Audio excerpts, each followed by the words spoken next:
Chapter 186 Grandmother's Tactic. Chapter 186 Grandmother's Tactic. Demon Purging Decree was the Seven Houses Act, which held as much power as the Emperor's edicts. Yet, it was far more cruel. Even if the Emperor was subjected to some offense, his edict would involve the Seven Houses, at the most, in dealing with the offender. But the Demon Purging Decree rendered a constant kill order on the target, in which the Seven Houses would deploy all their assets, including their venerables, in hunting him down. The target would be exterminated with extreme prejudice. It wasn't limited to the target either, as it included the place he visited, be it a village or a city. They were all burned to the ground, driven by fear. Everyone else would start hounding the target as well, until he had nowhere to hide in the whole of Tianyu Empire. In this manner, the target would slowly grow weary, unable to cope, and ultimately perish. As this was a drastic measure, the Demon Purging Decree was issued only if voted unanimously by the Seven House Lords. If one house failed to participate, it would be tantamount to betraying the imperial family and being labeled as traitors. Yet, Zhuofan only killed people from 4 houses, becoming bitter enemies with them. Even if he had all 7 of them breathing down his neck, it would still not warrant such a cruel and vicious act as the Demon Purging Decree, since this act implied the slaughter of innocents in cold blood 3 centuries ago. The 7 houses would have refrained from using it as well, but that little monster was too hard to deal with. While this time, it was used on a mere bone-tempering cultivator. Everyone was frowning, sinking into their thoughts. What does everyone think? Huangpu Tianyuan smiled. Yanbagong, Yuanshan, and one other nodded. We agree to Estate Lord's decision. The brat has to be put down at once. Long Yifi muttered, however, using Demon Purging Decree at this time is overkill. This implies an empire-wide call to arms, and an explanation has to be given to the imperial family. Furthermore, Zhuofan is hardly at the level of that little monster 3 centuries ago. It doesn't make sense to use the Demon Purging Decree for just this. Xie Xiaofeng nodded. Humph, of course you'd say that, Pavilion Lord Long. At that time, Veiled Dragon Pavilion was willing to take the blame for the kid. You must be practically joined at the hip with that devil by now. Yuanshan snorted. Long Yifi roared. Yuanshan, cease your baseless accusations. When your 2 elders died in Windgaze City, we were in the dark too. Would you have believed us if we just told you it wasn't us? We might as well settle this now so that rumors won't spread saying that Qianlong Pavilion is afraid of you. How is it that now your story has changed into us taking the fall for Zhuofan? You know full well who's taking the blame. Are you to tell me you are that oblivious to what happens in your own backyard? Windgaze City is your domain. You knew full well that was our domain, yet you sent elders in. They were seeking death. Say that again. Yuanshan slapped the table and jumped to his feet. Long Yifi did the same in answer to his challenge. Huangpu Tianyuan snorted in anger, one that shook the entire place. Yuanshan and Long Yifi felt their ears ringing and a heavy force pushing down on them. Shock set in as well. Huangpu Tianyuan's power was incredible. Despite all being peak profound heaven stage experts here, they were a cut below him. The 2 were reduced to only glaring at each other as they took their seats, eyeing them coldly. Huangpu Tianyuan said, "Remember, this is the Regent Estate." The 2 apologized but were wary nonetheless. Edifice Lord Chu, what is your decision? Huangpu Tianyuan smiled. After a brief reflection, Chu Bijuan responded with a smile. I wholly approve of Estate Lord's decision. This devil ruined Drifting Flowers edifice and has to be put down. Long Yifi and Xie Xiaofeng watched each other baffled. Hey Grandma, we are allies here. Don't go kicking us to the curb. Huangpu Tianyuan was shocked at her casual response, but then Chu Bijuan showed an expression plagued by worry. Estate Lord, we may issue the Demon Purging Decree, but you have to move like lightning and destroy him. You must know that he has the Bodhi root in his possession, Drifting Flowers edifice's greatest treasure. If he is pushed into a corner and eats it, it will boost his power and will ruin us. Chu Bijuan's words struck a chord. Huangpu Tianyuan sighed. On second thought, it is best we don't unleash such a calamity as the demon-purging decree on the people. And wait, what? Yuan Shan's side nodded out of instinct but soon came to and was flabbergasted. He thought to himself, I say, estate lord, didn't you tell us to follow your lead? We even agreed to enact the demon-purging decree. Why are you then so whimsical? Are you going back on your words to trick us too? Huangpu Tianyuan treated their looks of doubt as air, sighing once again in abject sorrow. I only propose the demon-purging decree to see if there's any compassion left in your hearts. Us 7 are the peak of Tianyu's power. We have to lead by example, to stand united in upholding peace in Tianyu. If we adhere to the demon-purging decree and bring disaster to our people over one kid, for our selfishness no less, wouldn't that be too despicable of us? Long Yifei and Xie Xiaofeng bobbed their heads. They were clueless as to why Huangpu Tianyuan shifted gear like a teenager, but they agreed in a heartbeat. Yuan Shan's side had their faces twitching, and Huangpu Tianyuan's amiable smile almost had them spurt blood curses. Are you playing with us? Did you just use us knowing our motives earlier to paint us the villains while making you the benevolent hero? This damn Regent estate is a den of bastards. Yuan Shan's side glanced at each other, looking as if they swallowed a fly. They all then started to discuss how to deal with Zhuofan, but came up empty. Huangpu Tianyuan then adjourned the meeting, for the house lords to get some rest. When Chu Bijuan left, Huangpu Tianyuan never let her out of his sight. This damn hag is back to her old tricks. When all left, Huangpu Tianyuan spoke faintly nodding. Leng Wuchang smiled. Yes, hitting us right where it hurts. The hag saw your motive with a glance and threw a wrench in your demon-purging decree. From what I've seen, the Drifting Flowers edifice may be the weakest house, but Chu Bijuan isn't easy to deal with. At least, far more troublesome than Long Yifei and Xie Xiaofeng working together. Indeed, with this hag back, the Drifting Flowers edifice is going to be a hard pill to swallow. Huangpu Tianyuan side Yuan Shan's group suddenly appeared in the hall, already knowing they'd come. Leng Wuchang waved them off with a smile. I know what's on your minds, but please relax. We have no ill will towards any of you. Estate Lord only changed his decision on the spur of the moment. Startled, Yuan Shan's group held Leng Wuchang in even greater admiration. Sir is an outstanding strategist. It is indeed why we came here, yet you could tell with a single look. Please, you're too kind. I only have people's best intentions in mind. Leng Wuchang smiled, but Sir Ling, estate lord, how are we to get rid of Zhuofan? Yuan Shan frowned. Hell Valley and Zhuofan's grudges were bone-deep. They only cared about seeing Zhuofan dead. Huangpu Tianyuan and Leng Wuchang laughed. Valley Lord, you, a pup has you running scared? Look at you shaking in worry over there. You are bringing disgrace to the 7 houses. Huangpu Tianyuan mocked him. Leng Wuchang's eyes flashed. Valley Lord, you, haven't we already sent a team to intercept him? And if it fails? Isn't this the reason for the demon-purging decree? This was Yuan Shan and the others' biggest worry. Huangpu Tianyuan rejected. You think a mere bone-tempering kid is worthy of the demon-purging decree? The decree is only a means to an end, a convenient excuse. Yuan Shan blinked, baffled. Leng Wuchang looked unperturbed. I may not know much about him, but 3 houses send 2 profound heaven experts after him. The chance of success is over 90%. But just now it became 100%. Oh, what makes you so sure of success, Sir Leng? Huangpu Tianyuan raised an eyebrow. Even he was curious. Leng Wuchang grinned. Because our guest venerable, Leng Wuchang, volunteered as well. He's going too, whatever for? Huangpu Tianyuan was startled. Why else? He must have heard of the kid's exploits in Drifting Flowers City and plans on taking Zhuofan's cultivation method for himself.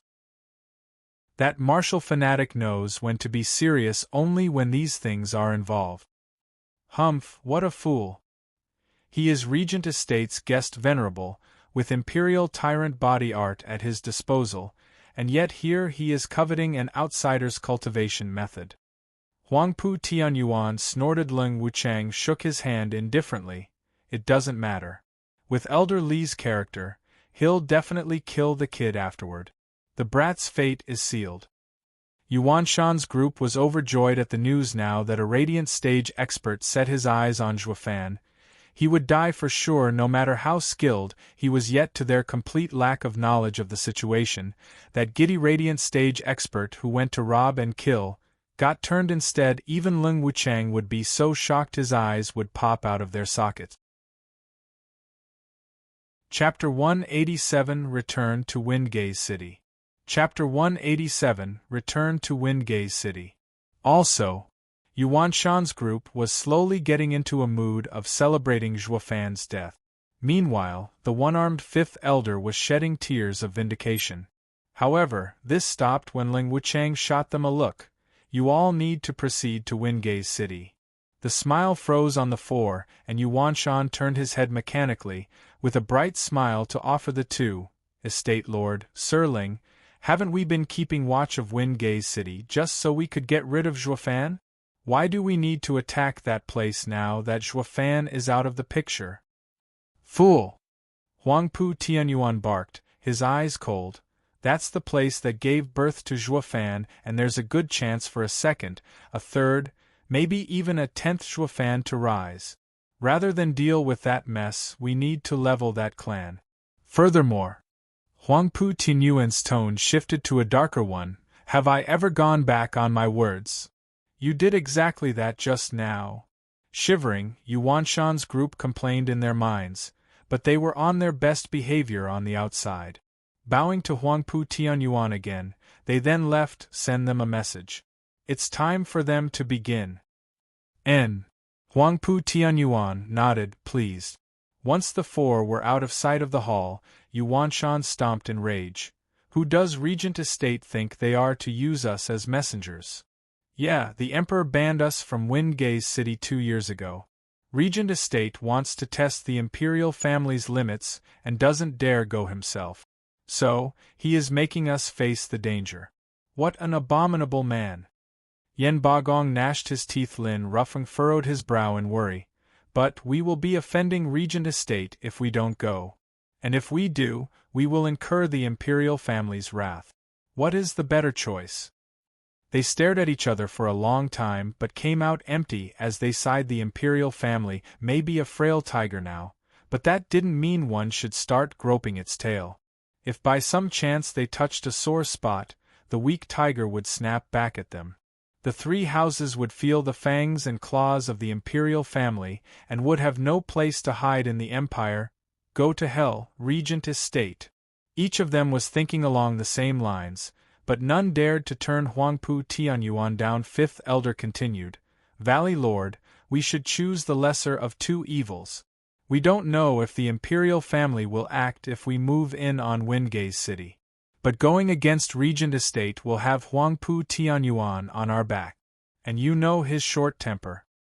The three house lords shuddered and sighed. In this situation, our only option is to go on a limb. Yuanshan spat. That the imperial family is useless and won't act against us. Yuanshan picked a green jade slip and made a gesture. The jade slip turned into a light and shot in Windgaze City's direction. The other two house lords followed his gestures. Leng Wuchang was outside the hall, smiling at the three lights tracing the sky above Cage Dragon City. The three realized my plan, but they chose to follow it anyway. Huangpu Tianyuan chuckled as he walked next to Leng Wuchang. Leng Wuchang nodded with a smile of his own. The three are house lords, after all, not mere idiots. How could they not see through estate lords' intentions? But even so, after balancing the gains and losses, they ultimately sided with estate lord. The seven houses seemed to take the imperial family as just an empty shell. Indeed, over the last 1,000 years, the seven houses thrived while the imperial clan declined.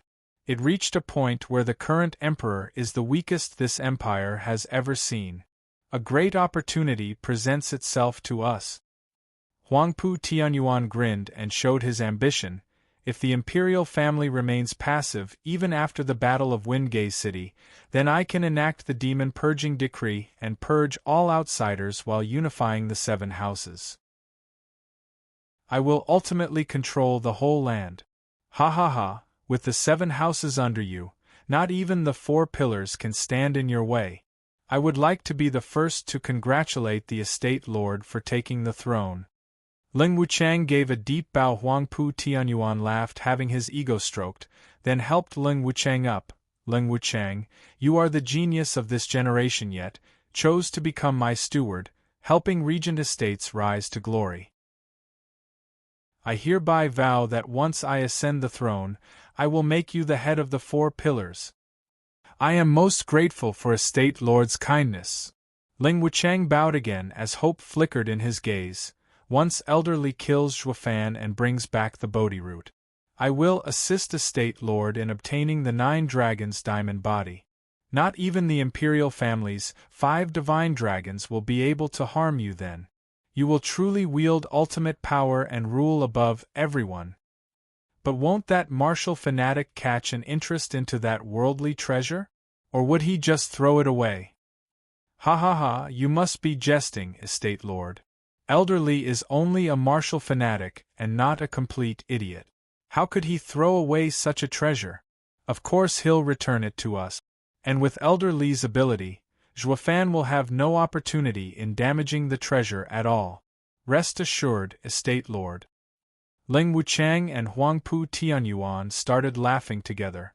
As if the world was their oyster in a different part of the city, Long Yifei, Xie Xiaofeng, and Chu Bijuan convened in a secluded place. Once they left the hall, Long Yifei showed Chu Bijuan proper respect.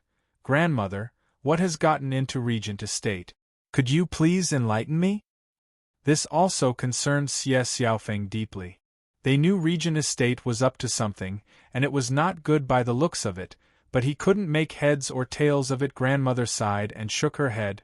Pavilion Lord Long, abode Lord Xie. The 3 of us are in an alliance, so I'll be frank. You 2 are at the very top of Huangpu Tianyuan's blacklist. A what? Startled, the 2 had guessed as much, but there was another thing to hear it from grandmother, a renowned figure among even the 7 houses. Chu Bijuan took a deep breath and resumed. I have dealt with the houses for all my life and can attest that I know every house's style like the back of my hand. Let's turn back to when we just entered the hall. You believe, since Ling Wuchang spoke of the lords and subject, that he was looking for you to follow Regent Estate blindly, right? Isn't that the case? The 2 asked together, shaking her head. Chu Bijuan sighed, her eyes focused. That was a test of obedience. Obedience. Precisely. The so-called lord and subject setup was in fact a way to lord over the masses. To sum it up, to judge obedience. The instant we entered the hall, it was made abundantly clear. Chu Bijuan squinted, her tone cold. Huangpu Tianyuan is too proud and he only wants those who obey around him. So when you saw the seats he had laid out for you, he expected you to take them without making a peep. Pavilion Lord Long may have been clever, but to him, it was all the same as not obeying him and putting you first on the blacklist. Long Yifei never would have thought Regent Estate was so overbearing to impose his will even on the 7 houses. Xie Xiaofeng frowned as he nodded in agreement. I can see now why grandmother has been going along with his intentions. It was all to make Drifting Flowers' edifice among the last to get rid of. That should be the case. Chu Bijuan nodded, now that he believes the Bodhi root is with Zhuofan, and that I obey him throughout this whole farce. In his eyes, Drifting Flowers' edifice should be behind your houses on the blacklist. Brother Xie, we must stay vigilant. Long Yifei laughed dryly. Xie Xiaofeng nodded. What they thought would be a hidden alliance with Drifting Flowers' edifice to make a joint covert attack, now became a full-blown and open assault. Suddenly, becoming the vanguard had placed a heavy weight on their shoulders, as if the vicious eyes of Regent Estate were fixed on them both. But they had to admire the Lady of Steel. Drifting Flowers' edifice had now revived to the one of old along with Lady of Steel's recovery. For her to shift Regent Estate's main priority from them was a difficult feat to pull, putting these two in the first line of fire. Chu Bijuan knew what they were thinking and tapped with her dragon head staff. House Lords, do not think for a second you are shouldering Drifting Flowers' edifice disaster alone. With you in front, Drifting Flowers' edifice is indeed safe for now. But we are all in the same boat. If one house falls, the ruin of the other two will only be a matter of time. The two bowed in profound respect. Grandmother has always had the greater picture in mind. We are ashamed. Now that we are allies in the truest sense of the word, we must devise a plan to stop Regent Estate's campaign. Chu Bijuan spoke in an imposing tone. His plan to use the demon purging decree was not to deal with Demon Zhuofan, but take advantage of the chaos and swallow the 6 houses. But I knew his keen interest in Bodhi Root and mentioned it, also he would give up on that notion. It won't last, however. Once he kills Zhuofan and obtains the Bodhi Root, the demon purging decree will be issued all the same. But wouldn't the death of Zhuofan take away the sole reason behind the demon purging decree? Fool! Grandmother tapped with her staff, her tone dropping lower. Demon purging decree never had anything to do with Zhuofan from the start. He is an excuse, and this excuse remains valid even if he kills Zhuofan while the facts are hidden. I am convinced that Regent Estate had long since sent a team to deal with the kid. And since unwanted contriver Leng Wuchang is also lending a hand, I can only assume the worst. Long Yifei and Xie Xiaofeng nodded, hearts overwhelmed with shame. This was the Lady of Steel, a woman worthy of her title. In times of great peril, she was not a bit inferior to a man. Before this senior, the 2 house lords were not but mere children that listened to her orders. All that Regent Estate is missing is to determine the limit of the imperial family. Only then will they unleash the demon purging decree without scruples. And this limit is none other than Windgaze City. Chu Bijuan's eyes focused and shouted, "We do not know the imperial family's stance on Windgaze City, so we have to help them. We cannot let Luo clan fall. Qing'er Peony, go and inform Huangpu Tianyu on that Pavilion Lord Long, and Abode Lord Xie have urgent matters to attend in our houses and have to leave at once." The 2 overseers bowed. Chu Bijuan turned to the house lords. We must make haste and aid Windgaze City. The enemy must have forces in place already. I can only hope we make it in time. Grandmother, won't the 3 houses be moving together? We can't afford any delays. Chu Bijuan cut through their hesitation on the spot. Leng Wuchang is a shrewd man and we won't be able to hide our cooperation from him for long. It's best we make it public and face them head-on. This will also work to show that we are one and not to be pushed around. Saying her piece, Chu Bijuan flew away. Long Yifei and Xie Xiaofeng looked at each other and laughed dryly. A Lady of Steel is fierce indeed. The 2 house lords couldn't gain any word in at all. All they could do was follow her lead. She's a bit too fierce. And at this moment, 3 figures landed on a mountain outside Windgaze City. Guess who's back? Chapter 188 Fink. Chapter 188 Fink. With a deep breath, Zhuofan overlooked Windgaze City, especially Blackwind Mountain, with a sigh for Luo clan's safety. Its steward left on a 2-year journey. I wonder how they are doing. Old Pang's wraith art was a success or death.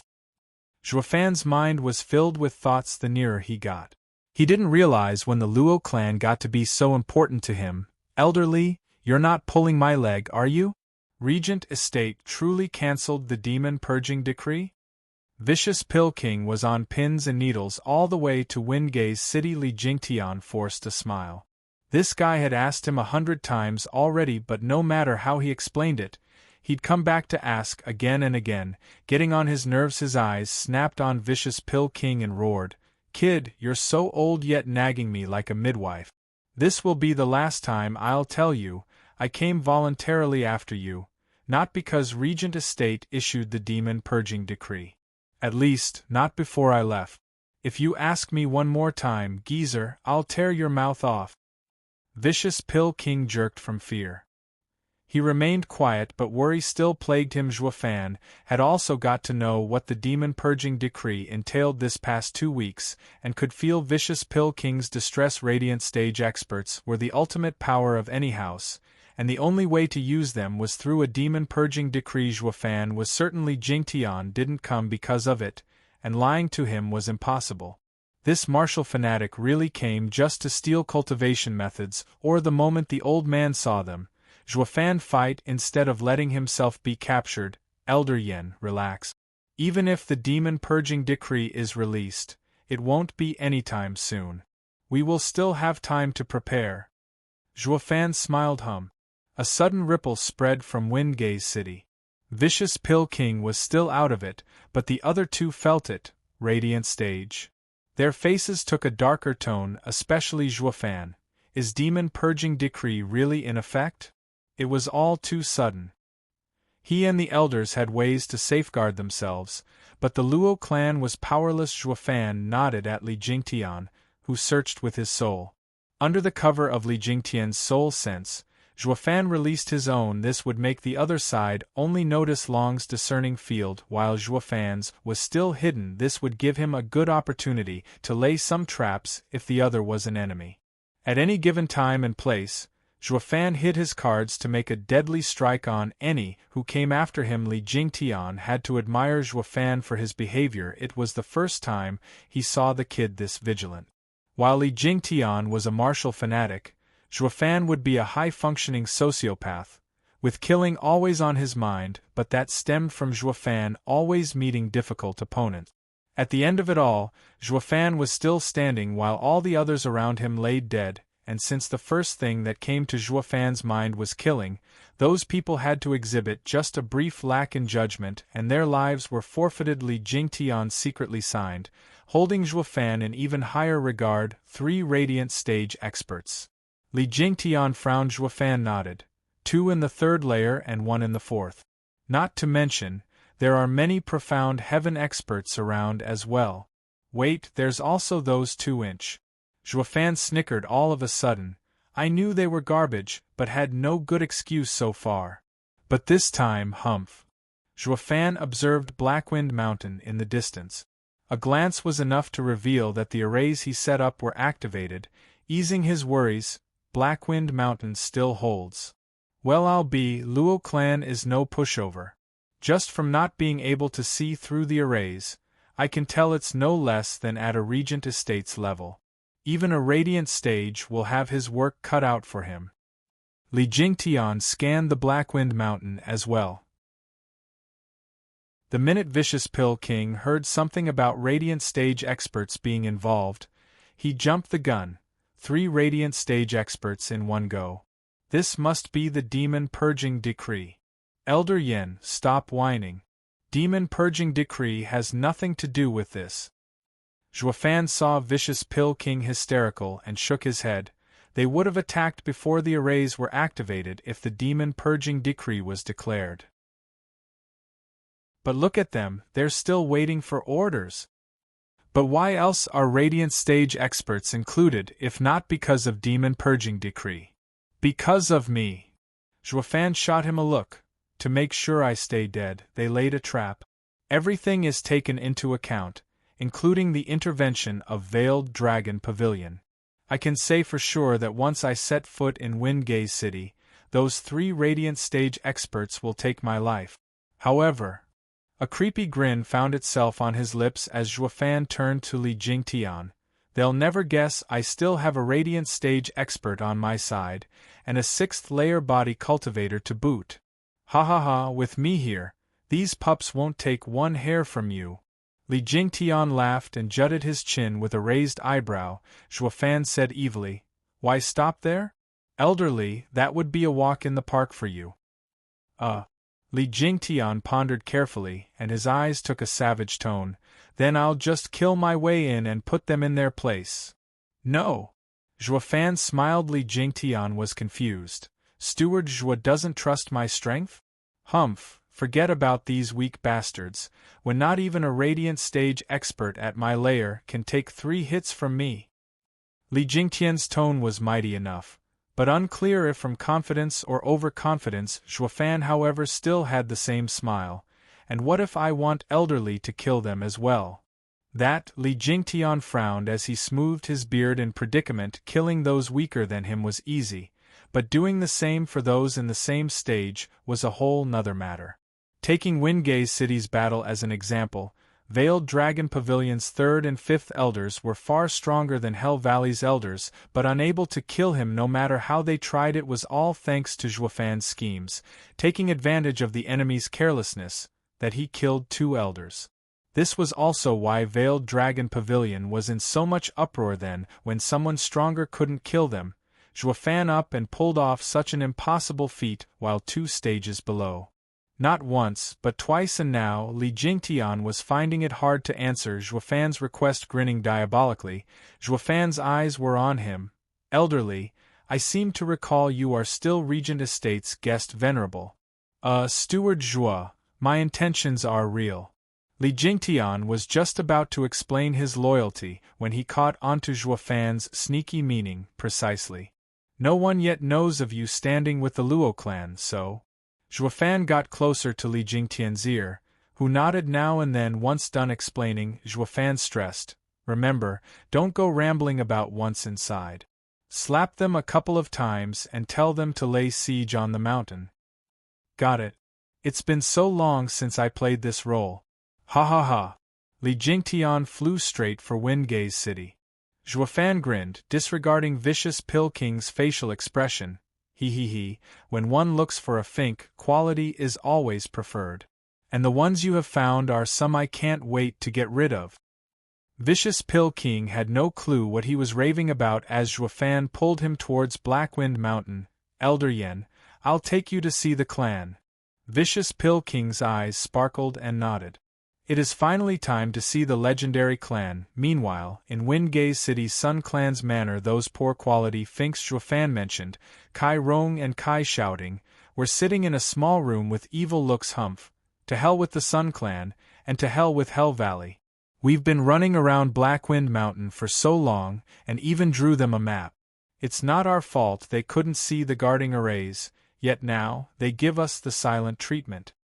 Kai Shouting nagged. Kai Rong sighed. Zhuofan is incredible to set guarding arrays before leaving. But that damn Luo Yunchang is too paranoid, not having extended contact with outsiders. We had to turn traitors if we wanted to attack it. Haha, our map is useless now that the guarding arrays are up. No wonder everyone gives us the cold shoulder. Humph, Zhuofan must have taught her before leaving. That bitch gobbles up everything Zhuofan says. She is so loyal that she almost pushed the Luo clan head position on him. Kai Shouting raged, his eyes clouded in jealousy. Tell me, father, am I not, Kai Shouting, the grand young master of Kai Manor, better than that nobody? Why is it that Luo Yunchang never looked at me ever since Zhuofan showed up? He's been gone for 2 years now, yet she pins for him every day by looking in the direction he left. There was not even a word of mention to me regarding the guarding arrays. Kai Rong regretted the more he saw his son complaining. Zhuofan was a true genius, admired even by the 7 houses. He would have long given his daughter to Zhuofan if he had one instead. My son is in the 9th layer of qi condensation yet, has not a bit of wisdom on him. Kai Rong shook his head when Sun Yufei burst in. The elders want to see you. Come with me. Startled, the Kai father and son turned happy, thinking they would meet Hell Valley's higher up. Their rise was just around the corner. Chapter 189 One Stronger Than the Last. Chapter 189 One Stronger Than the Last. Kai Clan's father and son followed Sun Yufei into the Sun Manor's parlor. Sun Yufei motioned for them to stop as she made a respectful bow. Elder, the Kai Clan father and son are here.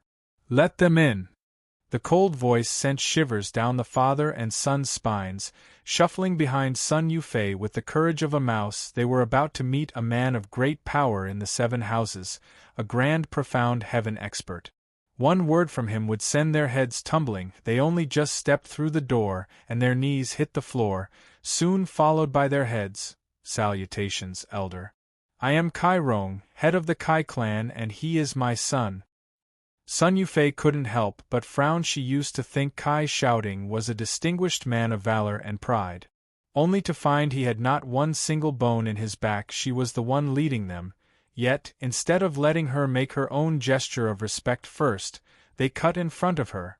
Then again, hardly anyone in Tianyu didn't go on his knees when meeting an elder from the 7 houses, but this cowardice brought them to a whole new level of shameless she never saw before, earning her contempt. I must have been blind to have fancied you.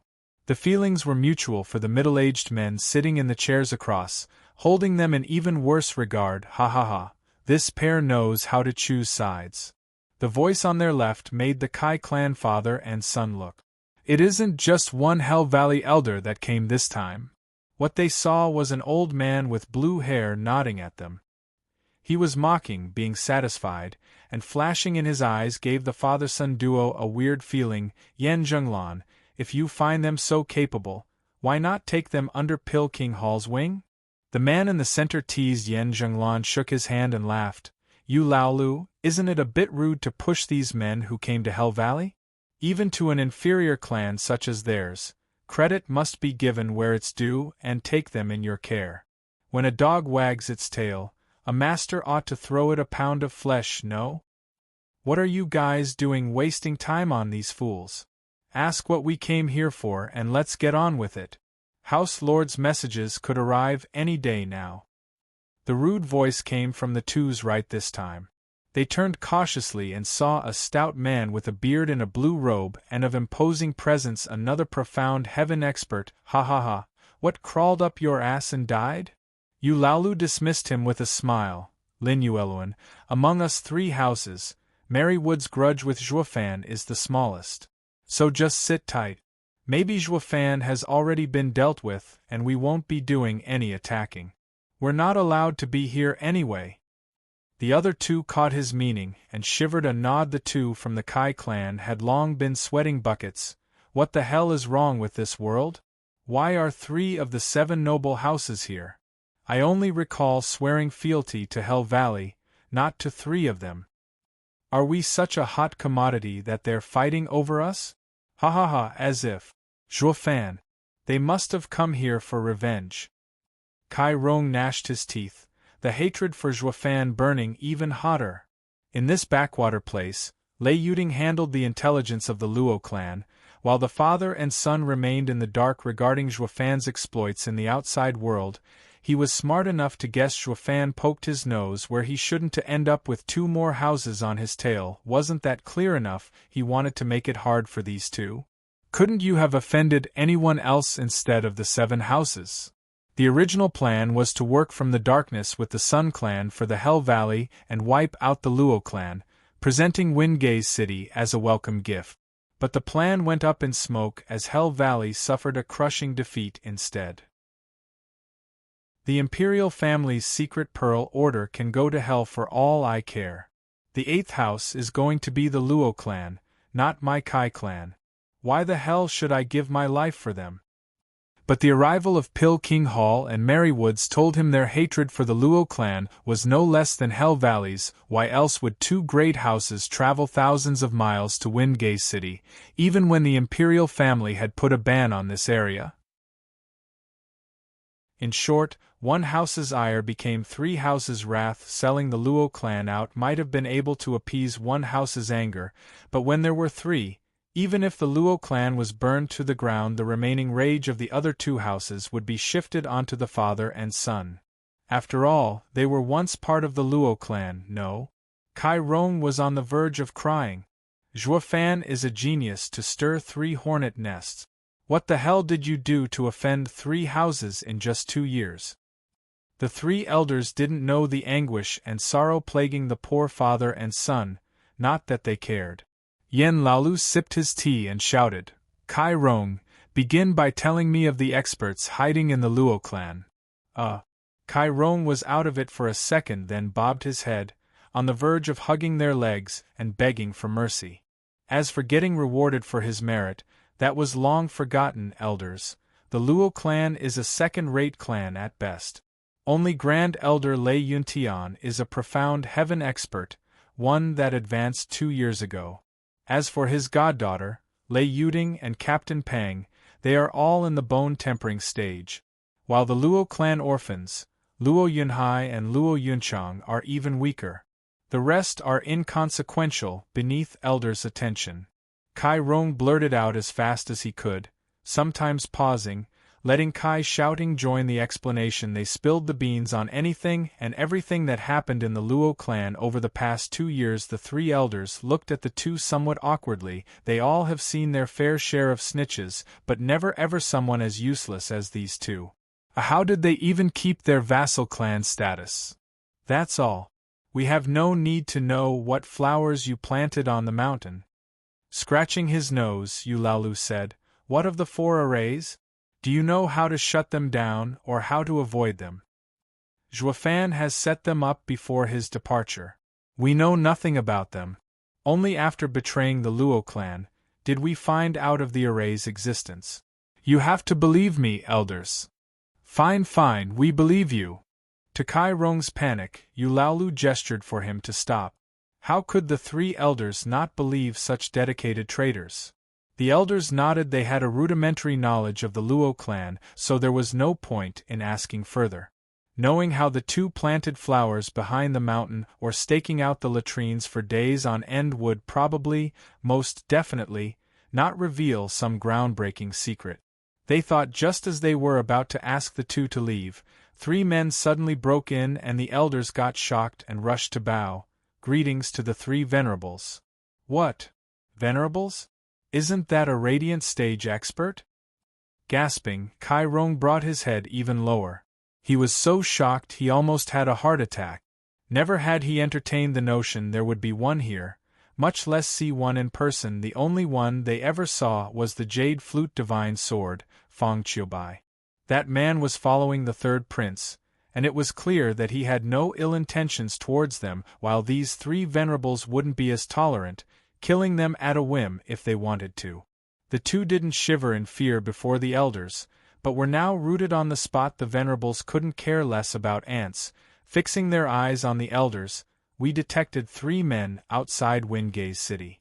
A bone-tempering stage, a profound heaven stage, and a 6th layer of radiant stage experts. One venerable spoke. The elders were shocked. Why would such an expert come here for? Was he a friend or foe? Damn! The radiant stage expert is heading for us! A venerable shouted. Everyone was on edge right now, as even the elders broke out in sweat. A profound heaven expert was no different than an ant before a 6th layer radiant stage. The 3 venerables fixed their gazes outside this courtyard. The atmosphere was so heavy, no breath was heard and the air grew thick. Kai Rong and his son were crawling on the ground, shaking like a leaf. If all the experts here fought with the newcomer, they would have no chance of survival. Boom! Shockingly, Mad Dipper, Li Jingtian slammed into the Sun Clan's yard, kicking up dust. Once it settled, his raging face was terrifying. Aren't you? A venerable recognized him, and pointed a trembling finger. He didn't get the chance to continue as Li Jingtian slapped him silly.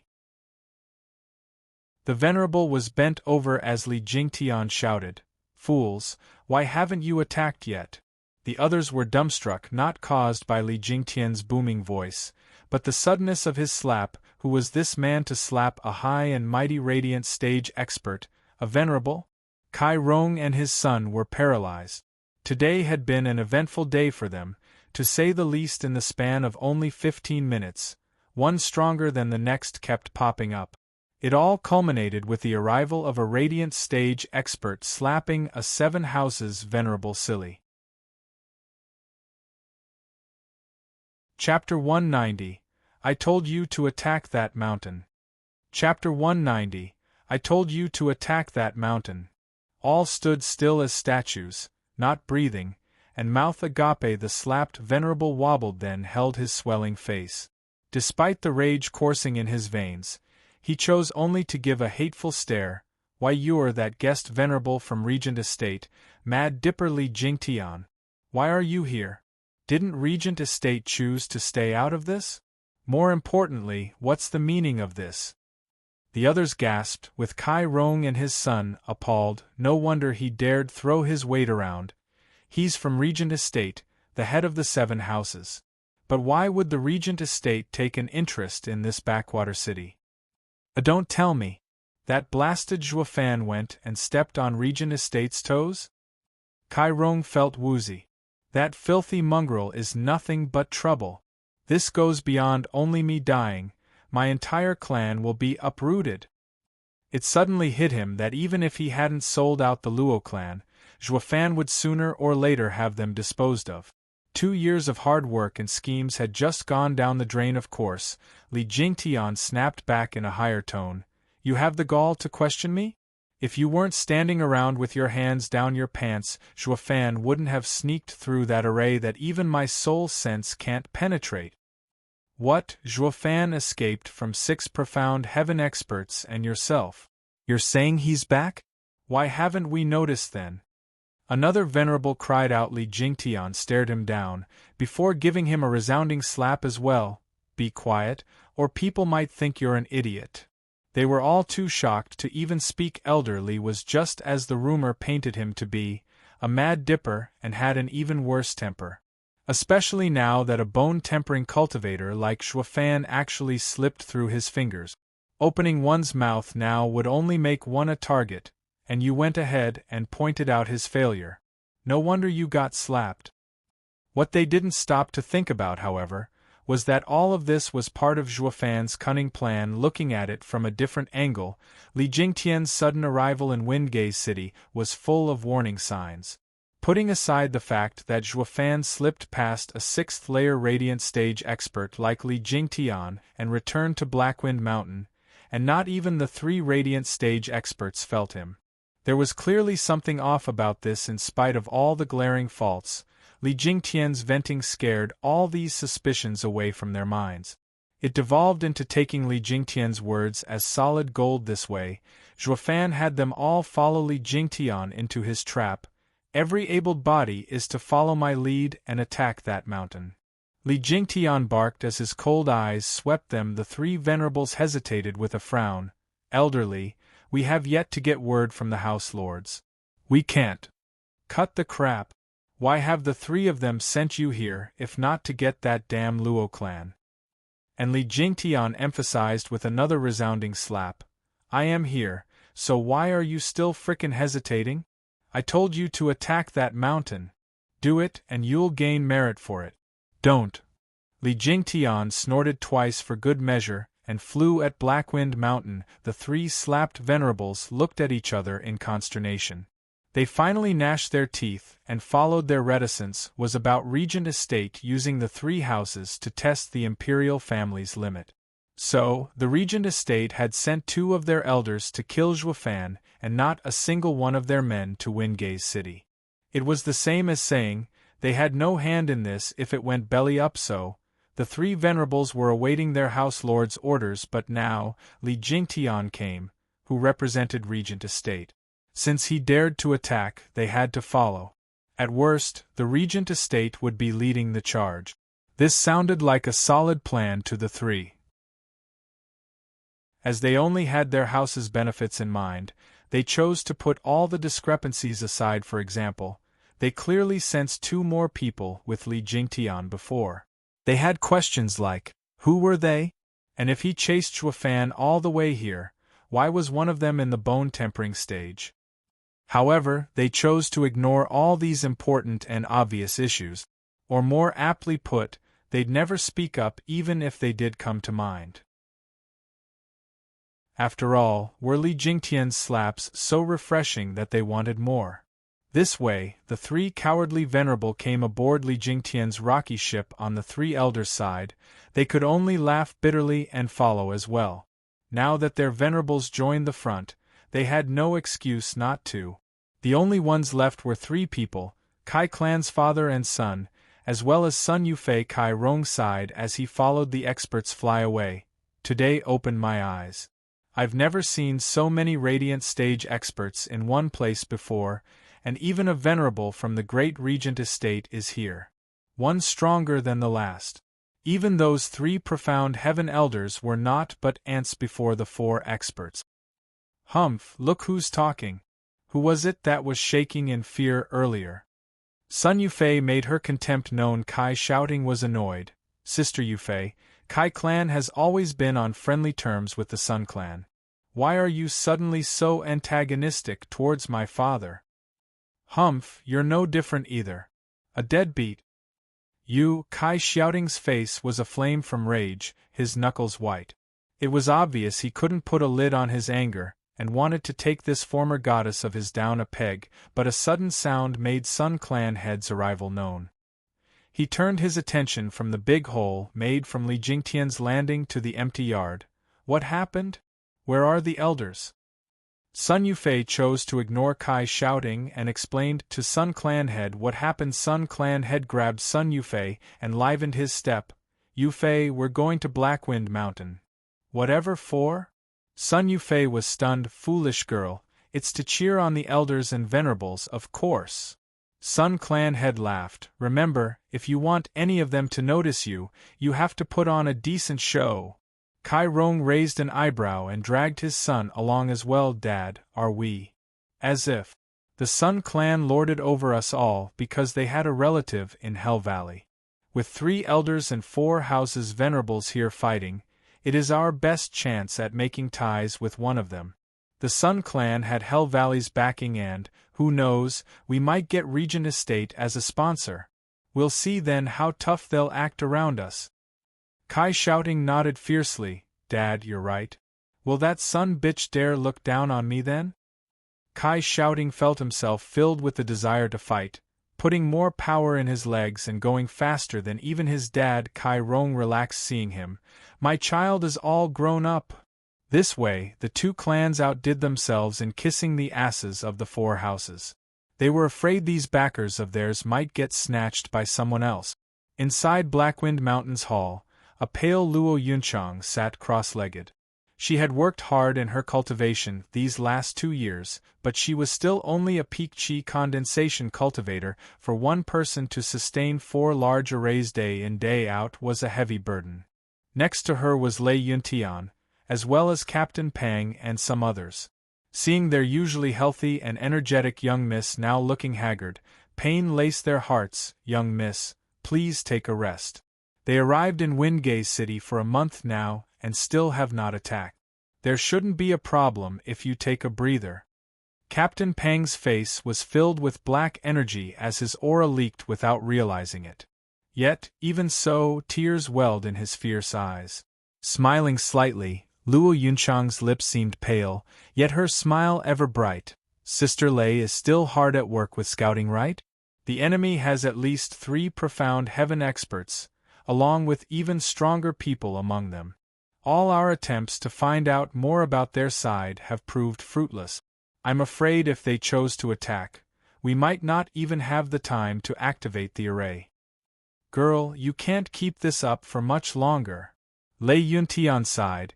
It's all my fault for being powerless and letting you suffer like this. For a girl to shoulder the defense of a clan when disaster strikes, makes me realize how useless this Grand Elder is. Uncle Lei, don't beat yourself up. You and Captain Pang, along with Sister Lei, have worked tirelessly for the Luo clan to thrive. I couldn't do anything to help you up till now. So allow me to at least do this for our clan. Luo clan is my home, and you are part of it. I saw it laid to ruin once, and I'm not going to stand by and see it happen again. Luo Yunchang's sad tone had them all sighing. Luo Yunhai looked at his sister. If only Brojua was here, it would have all been fine. He always had a way out of any crisis. The eyes of the others trembled and softened. Lei Yuding bit her lip in. This damn brat kicked up a storm for us and still hasn't come back. He must be living it up out there. Sister Lei, don't say that. Zhuofan must be rushing over as we speak. Luo Yunchang frowned slightly. We must defend our clan and await his return. Yunchang, he is actually. Captain Peng's scowl and the shaking of the head had Lei Yuding swallow her words. She had been in charge of intelligence for the Luo clan and knew fully well of Zhuofan's love life, but refrained from sharing it with Lu Yunchang. Lu Yunchang looked puzzled. Ah, she cried out, what's wrong? The others were frantic. Luo Yunchang's brows quivered as her eyes revealed shock. I lost control over the poison dragon array in the east. A what? Everyone's hearts were in their throats.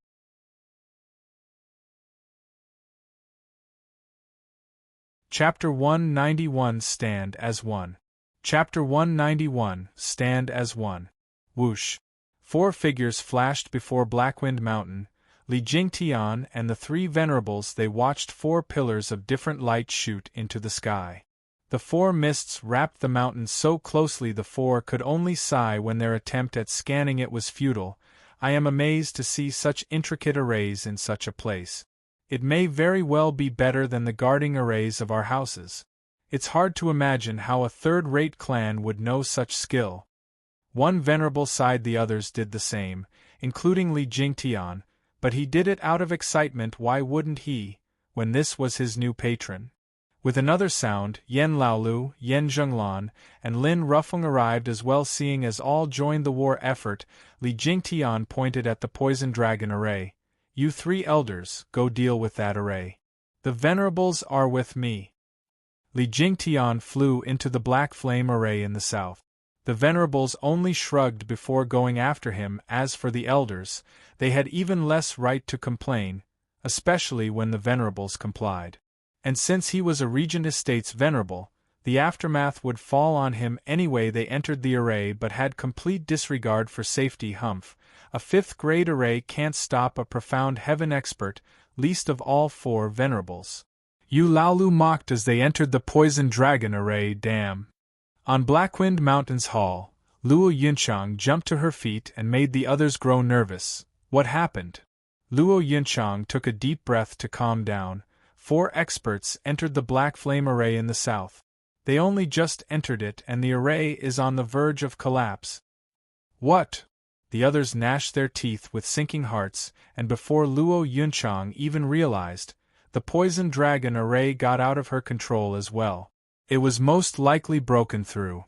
And now that there were 4 even stronger enemies going into Black Flame Array, Blackwind Mountain would soon be flattened. Let me go meet them. Lei Yuntian couldn't just sit around doing nothing and rushed outside. Luo Yunchang cried behind him. Uncle Lei, I can't see how strong the 4 are even as they are in the array. They may be beyond the profound heaven stage. You are not their match. Lei Yuntian faltered for a second, then he stepped firmly. He vanished soon after, but not before saying, Luo clan almost perished because of me. Now it is time I pay that debt with my life. Run, I will hold them off. The others looked down, their hearts forlorn. They knew of the guilt plaguing Lei Yuntian. He gave his all these past 2 years, and was now going to his doom, just so he could protect the Luo siblings. Ha ha ha, Elder Lei, since when can one man hold back so many? Allow me to join you. Captain Peng laughed, following after him. Captain Peng, tears welled in Luo Yunchang's eyes. Grinning, Captain Peng laughed emboldened. Elder Lei can sacrifice himself for the Luo clan after being here for only 2 years. But I, who had been living in the Luo clan's grace for my entire life, can't? If only I could see my brother one last time. Lei Yuding patted Luo Yunchang's shoulder. The latter looked at her with a grim look and a bad feeling. Sister Lei, you don't mean. Nodding, Lei Yuding smiled faintly. I am immensely grateful for Godfather's kindness. I can't let him die alone. Just ha ha ha, Yunchang, do me a favor and give that brat 2 slaps for me. That's what he deserves for not returning to send me off to my death.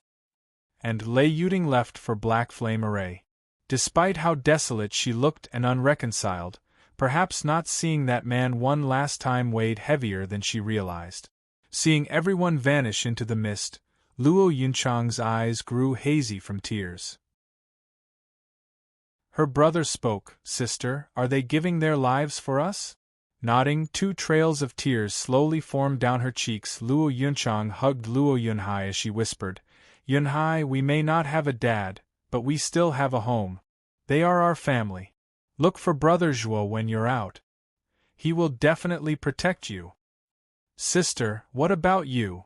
Luo Yunhai blinked, puzzled with a poignant smile. Luo Yunchang added, Yunhai, do you remember the teachings of our ancestors? Of course, steadfast and righteous. We cannot let their sacrifice be in vain. But I will have to stay and control the arrays to help them. With unyielding resolve, Luo Yunchang pushed Luo Yunhai away as she rushed to her duty. Sister. Luo Yunhai wailed. Luo Yunchang didn't look back, only spoke, Go find Zhuofan.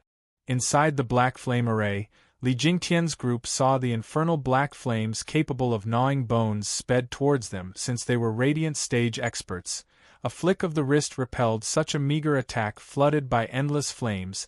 They could only sigh, such a rare 5th-grade array, with incredible power as well. A pity the user's control is weak, unable to bring out even 1% of its potential. Or even the 4 might have had a hard time getting through. A venerable sighed a node. He was glad the enemy lacked a true expert. If these 4 5th-grade arrays each had a radiant stage expert controlling them, Blackwind Mountain would have been a steel fortress. Not even Regent Estates experts could push through that hum. A sudden ripple passed, and they looked at the source to see Lei Yuntian coming closer. Who's there? A venerable shouted, snorting. Lei Yuntian barked. Luo clan's Grand Elder, Lei Yuntian. He's a Grand Elder. Raising an eyebrow, they looked at each other and burst out laughing. A Grand Elder was usually the clan's strongest elder. But it was obvious from a mile away that Lei Yuntian just entered Profound Heaven stage. What Grand Elder? Humph, Luo clan is nothing but a 3rd-rate clan, or a 2nd-rate at best. There's no one strong in it at all. It was so weak that it wasn't worthy of the 4 venerables' intervention. They were only sent here because of the 4 arrays Li Jingtian blinked.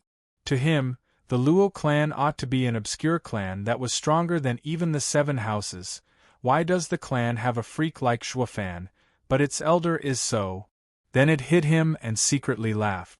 A 5th layer of bone-tempering cultivator like Zhuofan managed to kill 6 Profound Heaven experts and escape unscathed. This elder is only in the 1st layer of Profound Heaven stage, but he can kill a Radiant stage expert, no? With the Steward a monster, the elder has to be at least a freak. Snickering, he patted a venerable's shoulder and pointed at Lei Yuntian. Go and shut this geezer's trap. He, elderly, it will be my pleasure. Bowed and swung a fist straight for Lei Yuntian. Li Jingtian snorted. You moron, don't let Luo clan's cultivation fool you or you won't even know what killed you. Since Zhuofan was a freak, then the entire Luo clan had to be a den of freaks, and yet, reality was such a letdown. Boom! Lei Yuntian raised his hand in defense, but the light blow had him sprawled on the ground and coughing blood wide-eyed. Li Jingtian's smile froze on his face. What kind of Grand Elder are you if you're not a freak level, at the minimum? Zhuofan had stressed time and time again to look after the Luo clan's members. But this martial fanatic heard this old guy was a Grand Elder, and it got to his head, thinking the old guy's power was through the roof when in fact, the old man was just as his cultivation stated, a common Profound Heaven expert. Unlike the excessive Zhuofan. Li Jingtian's face darkened. How was he going to explain this to Zhuofan? Was his promise worth nothing? I didn't even warm up yet and you're already dying? So weak. If not for this array limiting my senses, I wouldn't have wasted time with you and dirty my hand. The venerable wiped his hand. He had the power to kill Lei Yuntian in one hit, but it was obvious he liked to play with his prey. Such humiliation had Lei Yuntian spit more blood. Whoosh! A sudden black figure flashed before Lei Yuntian. Lei Yuntian cried, Captain Pang!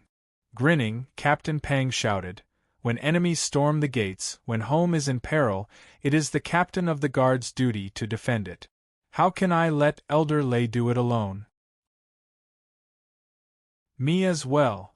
Lei Yuting flitted next to him. Lei Yuntian was moved, while the Venerable snickered. Humph, you're not even in the profound heaven stage. You just came here to die. Humph, we'll make sure you taste hell before we do. The sudden shout had the Blackfire form 8 dragons and charge at the Venerable. He had no time to react as he was engulfed in flames. It was also then that Luo Yunchang appeared. Chapter 192 Snare. Chapter 192 Snare. Young miss, what are you doing here? They looked shocked as she appeared and started going through gestures. Luo Yunchang smiled. We are a family. We live together, we die together. They all trembled and felt immense gratitude. It was worth dying for a clan that valued them so, but what of Yunhai? Lei Yuntian staggered to his feet with a pale face. Bitterness flooded Luo Yunchang's face, but soon replaced it with a smile. It's fine. He's grown up now, almost entering the qi condensation stage. I had him go look for Zhuofan. He will be safe with him. Luo Yunchang may have said so, but anyone could see it worried her. Still sighing, the others began worrying as well. Luo Yunhai was but a child. Searching the empire for Zhuofan was fine as long as he did find him.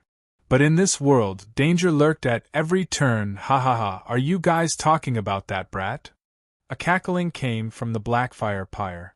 With a boom, the flames were repelled and the Venerable walked forward. Humph, your steward dared to kill 7th Elder and has been sentenced to death. No matter where he runs, we'll be close behind him. As for you, Luo clan, you have committed a heinous crime for bringing such evil into this world. Not one shall be spared. I will find even that kid of yours and grind his bones to dust. You won't even spare a child? Luo Yunchang gnashed her teeth. The Venerable snickered. Not even if he is a baby. I will kill him where he stands, without the slightest hesitation. Luo Yunchang was enraged as she clenched her hands. Then, a sudden childish voice came. You don't need to look. I'm right here. The others looked in shock at the speaker. Yunhai, what are you doing here? Beaming a wide smile, Luo Yunhai spoke with unbending courage. Sister, our Luo clan's ancestors taught us to be steadfast and righteous. I cannot let you throw your lives away just so that I alone may live. Heart stirring, his clansmen looked at Luo Yunhai with an indescribable look. Even Li Jingtian had to sigh. In the end, Luo clan was admirable, maybe not the strongest by far, but they had loyalty first and foremost. I was wrong. Was this what Steward Zhuo meant when he said this clan was the best in the world? Li Jingtian sighed. But even now, he misunderstood what Zhuofan meant. There was no way a demonic emperor like Zhuofan would value affection. The meaning of his words were, wherever I am, that place is the strongest. But that was all unimportant.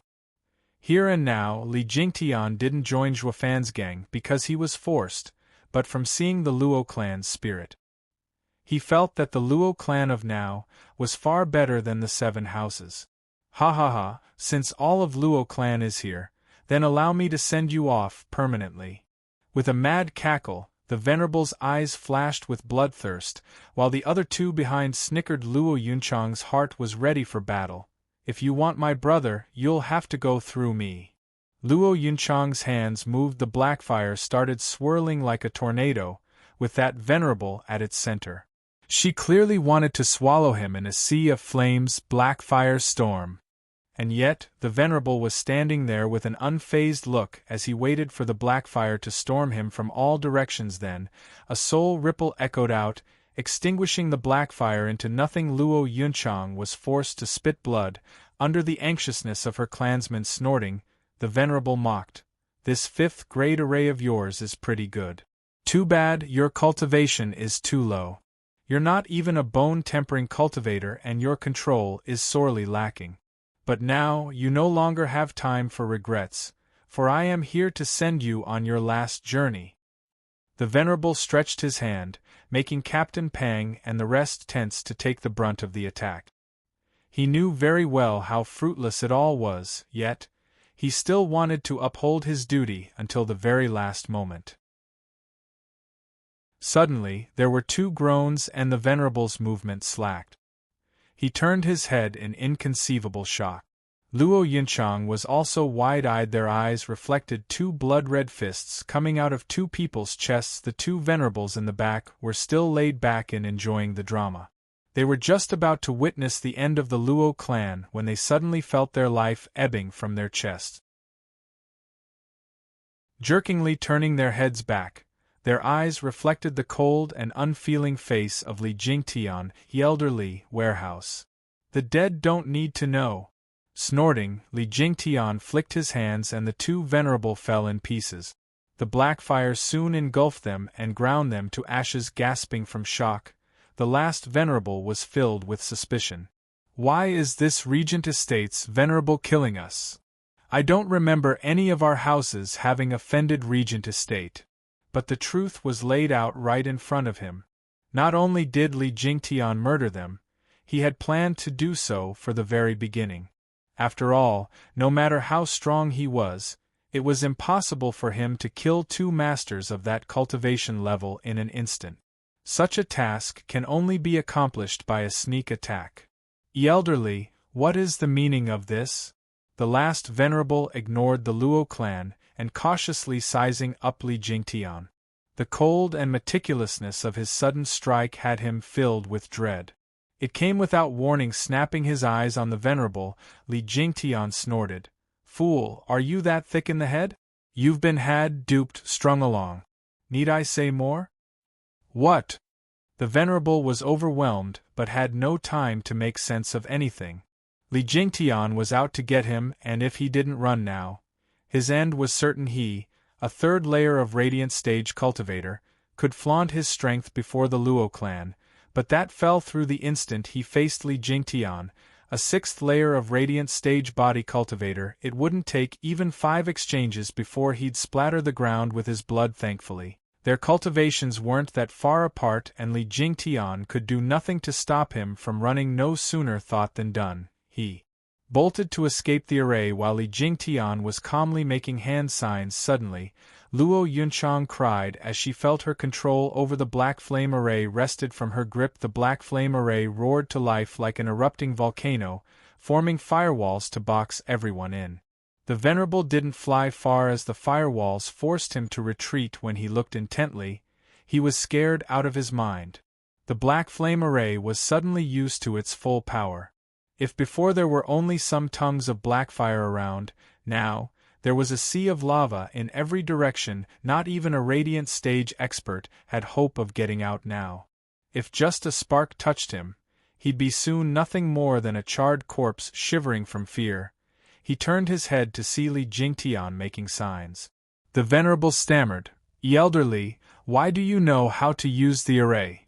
The same question was on Luo Yunchang's mind as well. Snickering, Li Jingtian's eyes flashed with bloodthirst. Moron, I told you already. You've been had. I thought of drawing you into the array then trap you here. He. Didn't you find it odd how the array was so weak? But with me in control, don't you find it strong? He. Let me clue you in. I'm with the Luo clan. Steward Zhuofan himself invited me into the Luo clan as its elder. A what? This was shocking news to any who heard it, but the Venerable went pale from fright. Luo Yunchang's group was floored, finding it impossible to believe such a miracle had graced them. Zhuofan went to recruit experts. He said so just before leaving 2 years ago. But who'd ever expect it would be one of such caliber? Heavens, this Radiant Stage expert shot the Luo clan from a mere clan, all the way into the rank of a house. Their shock was completely and utterly understandable. In another location, the 3 elders entered the Poison Dragon array, and already felt the miasma growing thick. Yan Zhenglan pulled out some pills. This is a poison-repelling pill for each of you. They all took one and kept an ever-watchful eye on the surroundings. Then, 2 figures entered their sights. One was around 40, with black hair and a black beard. None of the 3 recognized him. Only Yan Zhenglan had a nagging feeling of déjà vu. The other person was but a bone-tempering stage youth. They were startled instantly as they took out the Hell Kill order. It's him, Demon Archon Zhuofan. Zhuofan seemed as if only now discovered the trio and clapped in laughter. Ha ha ha, everyone's finally here. I've been waiting. Faces dark, the elders felt bitter. They knew of the havoc he stirred in Drifting Flower City, killing 3 experts and ruining another's hand. They had no hope of winning, not to mention, they were in his array, blast it. The Venerables should be meeting this punk, not us. Why did it have to be us? I knew I should have picked another array. They felt close to tears as they pinned their final hopes on having the 4 Radiant stage experts hurrying with breaking through the array and coming over to help like that'll ever happen. Out of their knowledge, the 4 had long fallen in Zhuofan's trap, with 2 already dead and the last one making one last-ditch effort before succumbing as well. They were having a hard time saving themselves, yet they were putting their meager hope on someone in an even worse state than them. Chapter 193 Vicious Pill King's Reemergence. Chapter 193 Vicious Pill King's Reemergence. Zhuofan easily picked on the 3's thoughts and jeered, "You should all lighten up and be thankful that all of you are unworthy of me ending you personally. Not with your meager strength. The one all of you shall have the honor of facing is our Pill House Elder." Zhuofan patted the elder's shoulder. "Elder Yen, they're all yours. Ha ha ha, don't worry Steward Zhua, these old goats are nobodies. I'm more than enough for them." Yen Song laughed, bringing out the old vicious Pill King's haughty demeanor back out. Zhuofan nodded and chuckled before leaving. The 3 elders' faces were pitch black. As the saying went, death before dishonor, even though they were all far beneath Zhuofan's match. His utter disregard of them had their minds filled with nothing but rage. By the way, who was this cocky Uncle Zhuofan left them with? "We don't know what hole you crawl out of, nor do we care, but who do you think you are to talk to us like that? Zhuofan?" The 3 stared daggers at Yen Song. The latter was quite relaxed and confident. "Old coot, state your name." "I do not kill without knowing my opponent's name," Eulaolu coldly stated. The other 2 watched Yen Song with the same desire to rip him apart. Grinning, Yen Song's eyes glinted evilly. "Humph, I'm afraid of making you wet your pants if I do." "Oh? Do enlighten us please as to what other circus clown the third-rate Luo clan has besides your freak, Zhuofan." "Ha ha ha." The 3's laughter dripped sarcasm. Squinting, Yen Song's mouth curled in pride. "Then unclog your ears and prepare to be amazed. I am Yen Song." "A what?" The 3 were dumbstruck, with bulging eyes and everything. Especially Pill King Hall's Yen Zhenglan. His eyes were as big as saucers. They all knew Yen Song fell at the hands of Zhuofan in the chaos of Drifting Flower City. How the hell did he end up here, and as Luo clan's Pill House Elder no less? When Yen Zhenglan and Lin Ruffling came from their stupor, they looked at Yen Zhenglan. He was the only one here who was most familiar with Yen Song, being from the same house and all. He should spot immediately if that man was the real vicious Pill King. After a long and hard scrutiny, Yen Zhenglan gasped, "Vicious Pill King, Elder Yen Song. It's really you." Eulalio's heart trembled and his face grew solemn. No wonder this geezer mocked us. While he was known as the vicious Pill King, they were truly and utterly titleless. "Why, Yen Song? Why did you betray Pill King Hall?"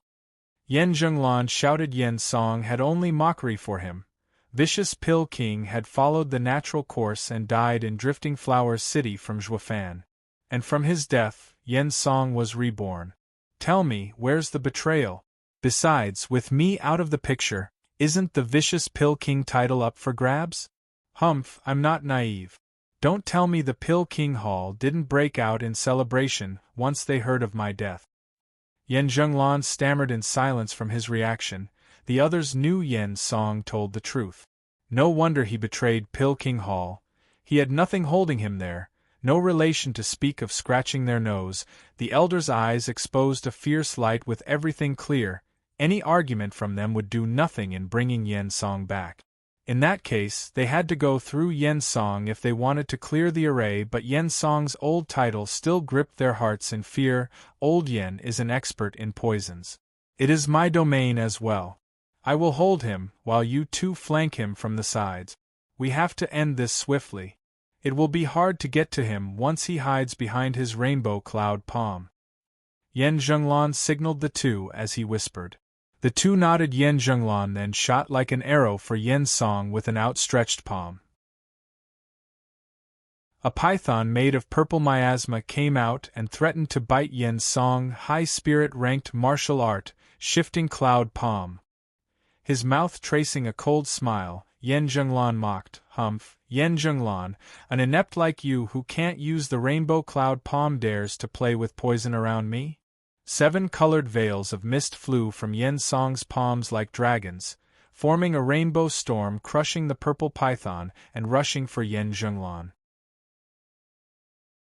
"Humph, now this is Pill King Hall's real skill, profound ranked martial art, rainbow cloud palm." Yen Zhenglan focus sharpened and forehead started to ooze cold sweat. However, he was in no rush because he knew that he was going to be sacrificing himself suddenly. Yu Laolu and Lin Ruffling appeared left and right of Yen Song. Yen Zhenglan laughed. "Yen Song, you're done for. You're exposed before you hide in the rainbow cloud palm's poisonous mist. I may not train in your martial art, but I know it like the back of my hand. And you will suffer dearly for it." Yu Laolu and Lin Ruffling had vicious grins, thinking this win was in the bag when the grand vicious Pill King fall under their attacks. Who would anyone dare call them without a title in the future? Although Yen Song's face didn't seem particularly worried. As the two's palms inched closer, he made a hand sign and 2 dragon roars echoed out. Suddenly, 2 groans came as 2 dragon tails jumped from the earth and sent the 2 men barreling. Yu Laolu and Lin Ruffling were still trying to make sense of everything. They were just inches from striking down Yen Song when out of the blue, their bodies were flung about like garbage. Just as they smacked the ground 200 meters out, the rainbow storm engulfed Yen Zhenglan. Boom! Yen Zhenglan flew a full 100 meters as he spat black blood. His body was now filled with the deadly poisons of the rainbow cloud palm. Yu Laolu and Lin Ruffling crawled back to their feet. They felt weary for some odd reason and looked down in shock. The green vestige on their body was evidence of poisoning. How? The 3 roared at the same time. Yen Song snickered with an evil glint in his eye. "Yen Zhenglan, you aren't useful even as bait. You take me for a sitting duck if I'm not hiding in the rainbow cloud palm mist? He, did you forget where we are? This here is a 5th grade array, the poison dragon array that I am able to control. Here, I can create all the poison mist I want. Your plan failed the moment you thought it out." Yen Song made another sign roar. 7 dragon roars were heard as 700-meter-long dragons of different colors came from beneath his feet. Their maws were open and the poisonous stench was easily felt coming from their fangs. If not crushed to death in their grip first, the poison would rip them apart from the inside out. The 3 cried in alarm. Yen Song alone was bad enough with his nefarious poison, but now, with this 5th grade array, he was invincible. Not even a radiant stage expert could escape him, least of all them. The 3's hearts sank as despair set in. Yen Song cackled like mad, just as he did back in the Drifting Flowers City. That rampant vicious Pill King was back. Yen Song's ego even grew, if that was possible. Because he had the 5th grade array, he was God. Not even a radiant stage expert can take me on. Ha ha ha. In another place, Sun Clan's father and daughter along with Kai Clan's father and son finally came to Blackwind Mountain. Since flying was not an option, they had to rely on their tiny legs to run themselves into exhaustion, but as they gazed upon the 4 light pillars, hope glimmered in their eyes. Cough, cough. Congratulations, 6th Elder, for your complete success. Sun Clan head panted, then cupped his hands and bent his waist 90 degrees down. Angle. Sun Yufei felt awkward. "Father, there's no one here. What are you doing?" "Ha ha ha, foolish girl. The elders are cleaning up the Luo clan and would surely gain many contributions for this. As those experts move fast, I fear that my nerves may get to me when the time comes to congratulate them and my manners would slip. It's best I practice my performance for when it counts." Sun Clan had smiled. Yufei, let's do it together for a brighter future. Sun Yufei's mouth twisted in revulsion. Congratulations, elderly, in returning victorious. Suddenly, Kai Rong bowed as well as he mocked Sun Clan head. If you want a sponsor, you have to think big. Elderly is a regent estate venerable. Everything will be ours once we earn his favor. He shouting, practice along. Kai Rong patted Kai Xiaoting's shoulder. A chip of the OL block. Kai Xiaoting's gesture was spot on like his father's. Sun Yufei felt more disgusted than ever. Sun Clan head sneered. Kai Clan head, you sure are ignorant. But what can you expect when you haven't been in touch with the 7 houses and know nothing about them? A venerable may be strong, but they ignore house affairs. Only elders hold the true power in a house. Your ass-kissing has more worth directed at an elder. They are the ones who can make you a vassal clan. Sun Clan head spoke with immense pride. Kai Rong scowled and smoothened his beard as he sank in his thoughts. Then, a lazy voice reached them. Ass-kissing must be done in style. One wrong kiss and you'll get the gallows. I mean, won't you offend the venerables if you only do it to elders? And if you flatter the venerables, won't the elders feel irritated? What a dilemma. Why not both? You may get nothing, but at least you'll keep your heads. Good point. Clan head and Sun Clan head looked at each other, then bobbed their heads. Only then they reacted, who said that? And turned to look. It was better not knowing. They cried out with such fear, one may think they saw a ghost. Zhuofan, why are you here? Chapter 194 Total Victory. Chapter 194 Total Victory. Who knew when Zhuofan got there? Surely not them. But his seamless interjection in their discussion unnerved them all. Ha ha ha, lighten up. I'm the same as you, I came here to welcome guests.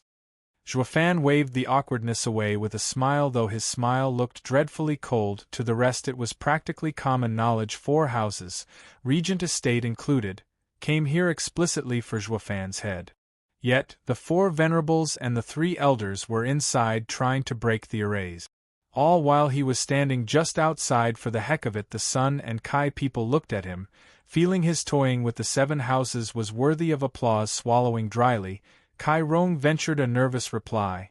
Zhuofan, I have always had the Luo clan's benefit in mind in all my actions. Hear me out please, and leave quickly. If the venerables come out, you won't stand a chance. Oh, I never knew Elder Kai would, after betraying the Luo clan, care so much for me. Ha ha ha, I'm touched. Zhuofan raised a mocking eyebrow. Kai Rong reddened, feeling the condescending tone, but he didn't snap back. His reply was one of genuine concern. Zhuofan, Luo clan's misfortune has come because of you. Why did you come back? I am concerned for your well-being. Don't let your talent go to waste. Quickly escape. Kai Rong was very concerned but still urged Zhuofan to leave even when facing the demon Archon, who was such a thorn in the 7 houses' side. This third-rate clan's head was filled with uncertainty. Or he'd long since captured Zhuofan and handed him over. The Sun Clan head was thinking along the same lines, but since youths were rash as usual, their kids couldn't see this logic. Kai Xiaoting stood with his chest out as he shouted, Dad, he's only a 5th layer of bone-tempering cultivator. Why waste time and just go deal with him alongside Uncle Sun? Get his head and the 7 houses will hail us as heroes, ha ha ha. Quiet, fool. You know nothing. Kai Rong glared at his son. Sun Clan head sneered as well. He didn't know what Zhuofan did to get on the 7 houses' bad side, but the old fox in him knew something was up. It was best to stand down until all was made clear, lest he wanted an untimely death. Zhuofan raised an eyebrow. Oh? Taking my head, you say? That's a good plan. No, that was never our intention. Gesticulating like mad, Kai Rong was on pins and needles. Shouting is a foolish child. I promise you, we aren't your enemies. Please leave quickly. Leave before the venerables are back. Ha ha ha, them coming back. Zhuofan's tone was unbridled. I set those arrays and know them like the back of my hand. If even one man escapes my head. Bam! With a loud noise, a figure flew from poisoned dragon array, so poisoned that his body had 7 colors on him. His mouth was tight, yet black blood kept flowing from his lips, ears, and nose. It was hard to figure out who he was, but Kai Rong knew as he cried, "Pill King Hall's Elder Yen." Zhuofan's cheek twitched.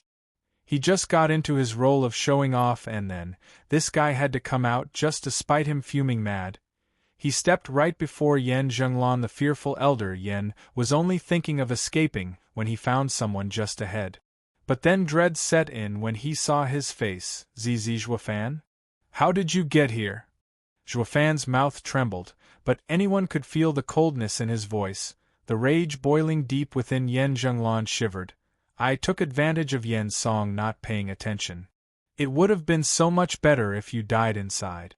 Now your corpse is going to be in pieces." Sighing, Zhuofan's lightning wings crackled and shifted into sickles. Yen Zhenglan's shock was still prevalent on his face as he fell in 6 pieces, soaking the ground in blood. SSS. Gasping, the others were shocked out of their minds now. They knew why the 7 houses wanted to end Zhuofan so desperately. A profound heaven expert fell apart instantly thanks to Zhuofan's skill. Even wounded, how could a bone-tempering cultivator kill a profound heaven expert? Kai shouting felt weak in the knees, tumbling down. He hated himself for those brash words he spoke just now. Telling his dad to deal with this freak was the same as sending him to an early grave. Kai Rong and Sun Clan head were soaked in sweat. At least, these old foxes had their wits about them from the start and weren't rash. If they had been anything else, their meat pile would soon be joining the elders on the ground. Whoosh! Flashing before them, Zhuofan looked quite awkward. Just forget the last part. All right? Yep, you bet. Don't know what you're talking about, Steward Zhuo. Ha ha ha. Yeah, my ears must be playing tricks on me. The 4 of them shook their heads till they were dizzy. Zhuofan smiled with a second sound. Another figure popped out of poison dragon array, but this time it was Vicious Pill King. He took in the pieces of Yen Zhenglan and the cold-faced Zhuofan, catching the gist of it all, scratching his head. Yen Song giggled. "Thanks, Steward Zhuo, for helping me get rid of that one. It would have been much harder for me alone." "Elder Yen, you let one escape with your skill?" Zhuofan smiled coldly. Yen Song's scalp felt numb. "Steward Zhuo, I was careless. He was also an alchemist, so—" "Elder Yen, do you have any idea what I was just about to promise these guys? A head, haha. So tell me, whose head is it going to be?" Ignoring his words, Zhuofan's cold glare stared him down, shivering. Yen Song knew this time. It was serious. Steward Zhuo was flaunting before these guys, but then his show deflated like a balloon, and so did his prestige. Of course he'd be pissed. Swallowing dryly, Yen Song had a cruel smile for them. "Steward Zhuo, that's easy. Isn't it just some heads? Aren't there 4 heads lining up for the taking?" "Good point. With them dead, no one will know about your blunder." Yep, Yen Song smiled and nodded. Kai Rong's group was scared out of their wits. They kneeled and begged forgiveness, while also cursing them inside. What kind of damn unreasonable freaks are these people?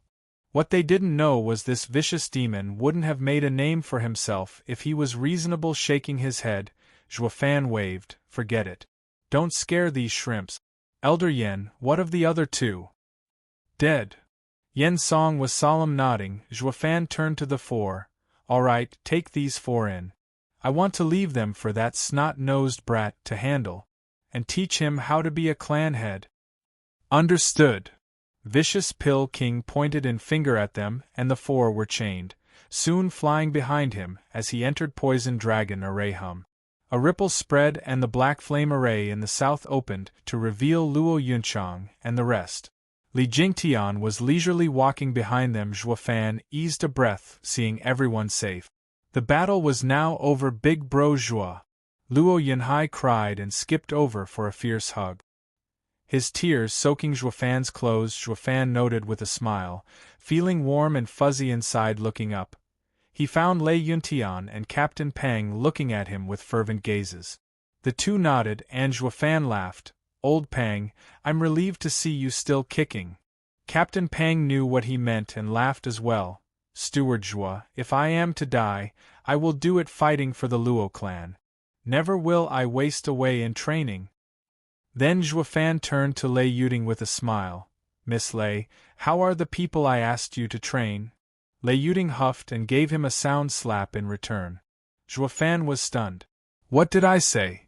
But then he saw her teary eyes. "Damn you, bastard! You finally came back, and instead of asking if I was fine you went straight to business?" Lei Yuding wailed. Zhuofan blinked.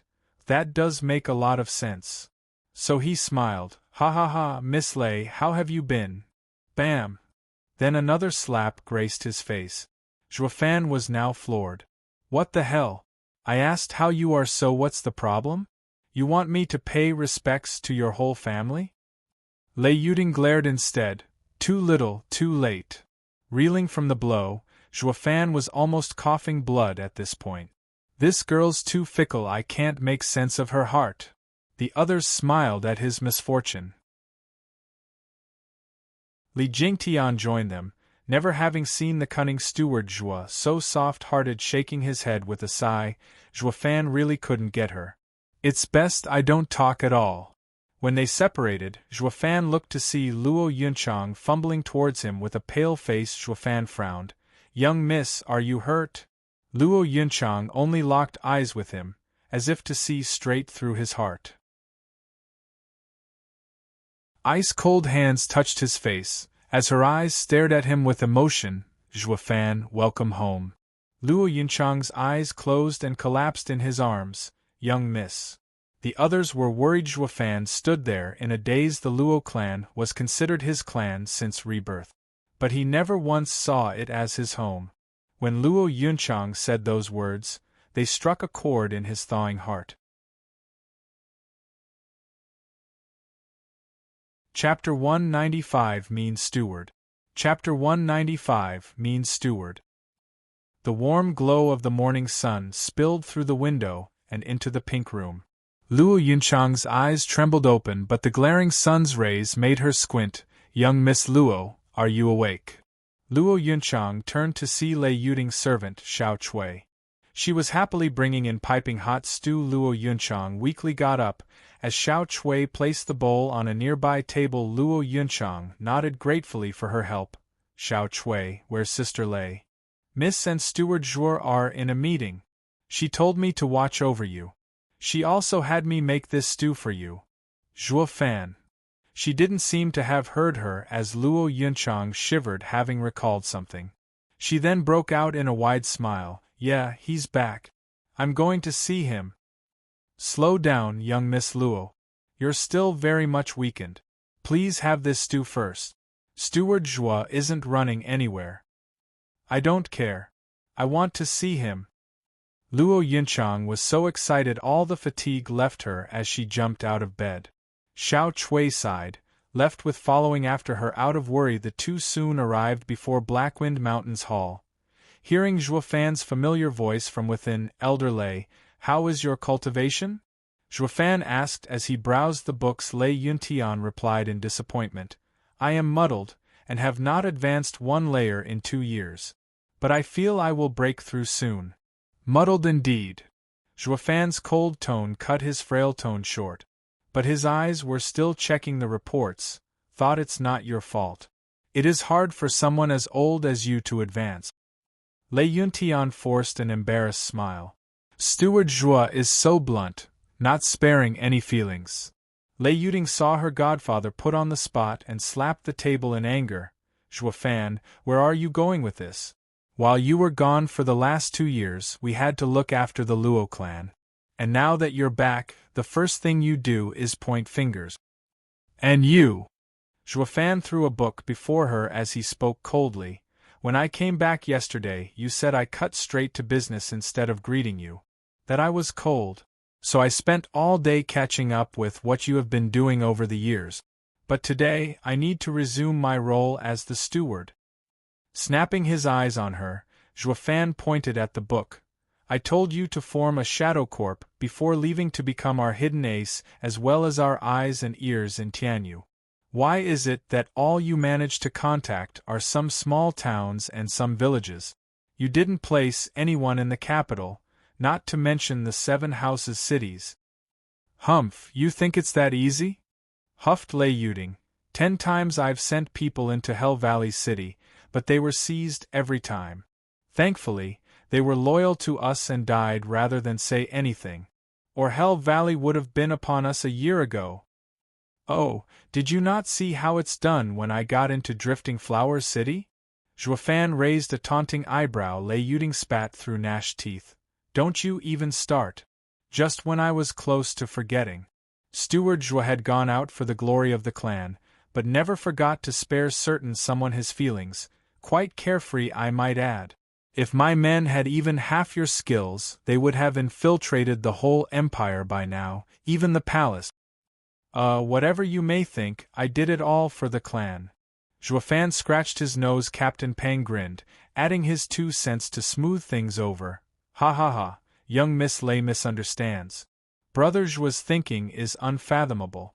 I'm sure Brother Zhuo had a good reason for letting those rumors appear.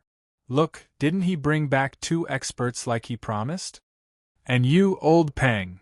Zhuofan butted in before Lei Yuding could nag some more. Captain Pang was startled, and swallowed drilly, feeling cold sweat down his spine. Now it was his turn, it seemed.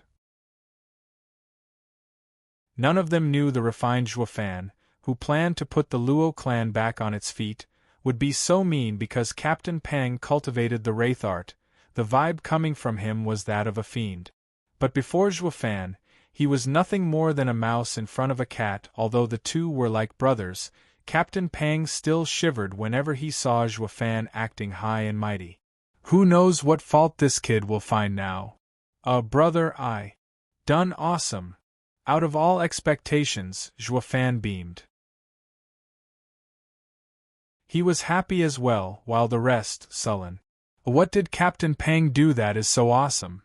Our efforts aren't lower than his. Zhuofan elaborated with a grin. When I gave you the wraith art, I didn't even think you'd survive. You not only survived but even exceeded my expectations. Then why the hell did you give it to me then? Captain Pang's face twitched, not knowing if he should be glad or enraged. You gave it to me thinking I'd die. Knowing what he was thinking, Zhuofan patted his shoulder. Ha ha ha, don't you worry now. You are reborn as one of Luo clan's pillars. Captain Pang nodded solemnly. Defending the Luo clan had been his aim all along.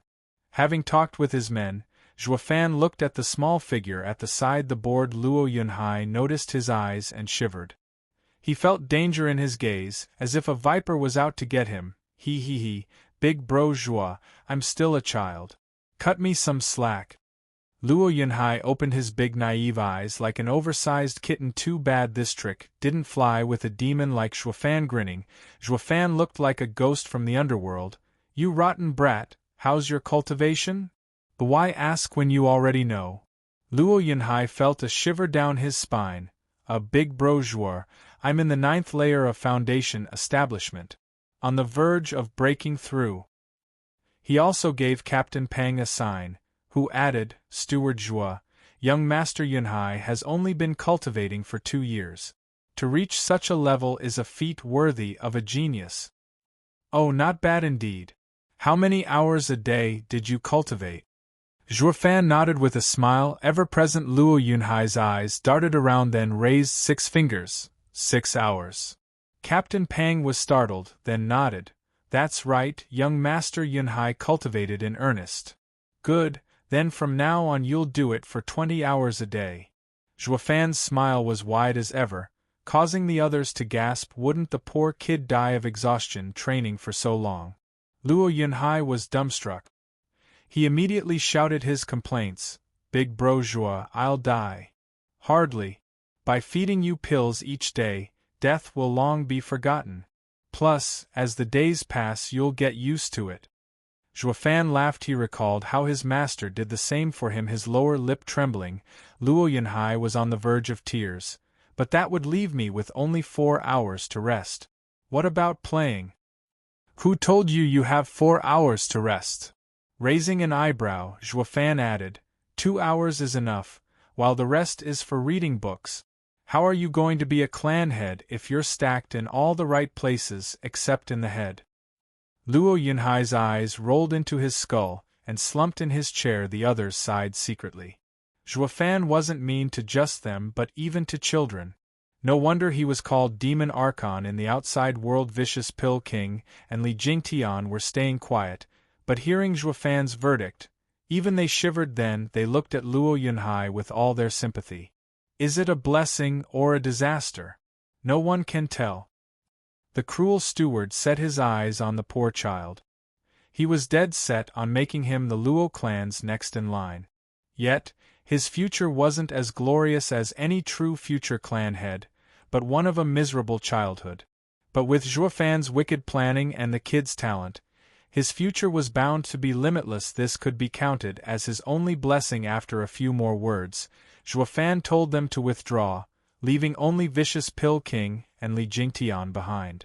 As for Luo Yunhai, he walked out like a zombie, feeling like the whole world abandoned him. Such a young child was showing such despair. Zhuofan ignored him as he poured himself some tea. Young miss, since you're already here, you might as well come in. Chapter 196, The 4 Tigers of Tianyu.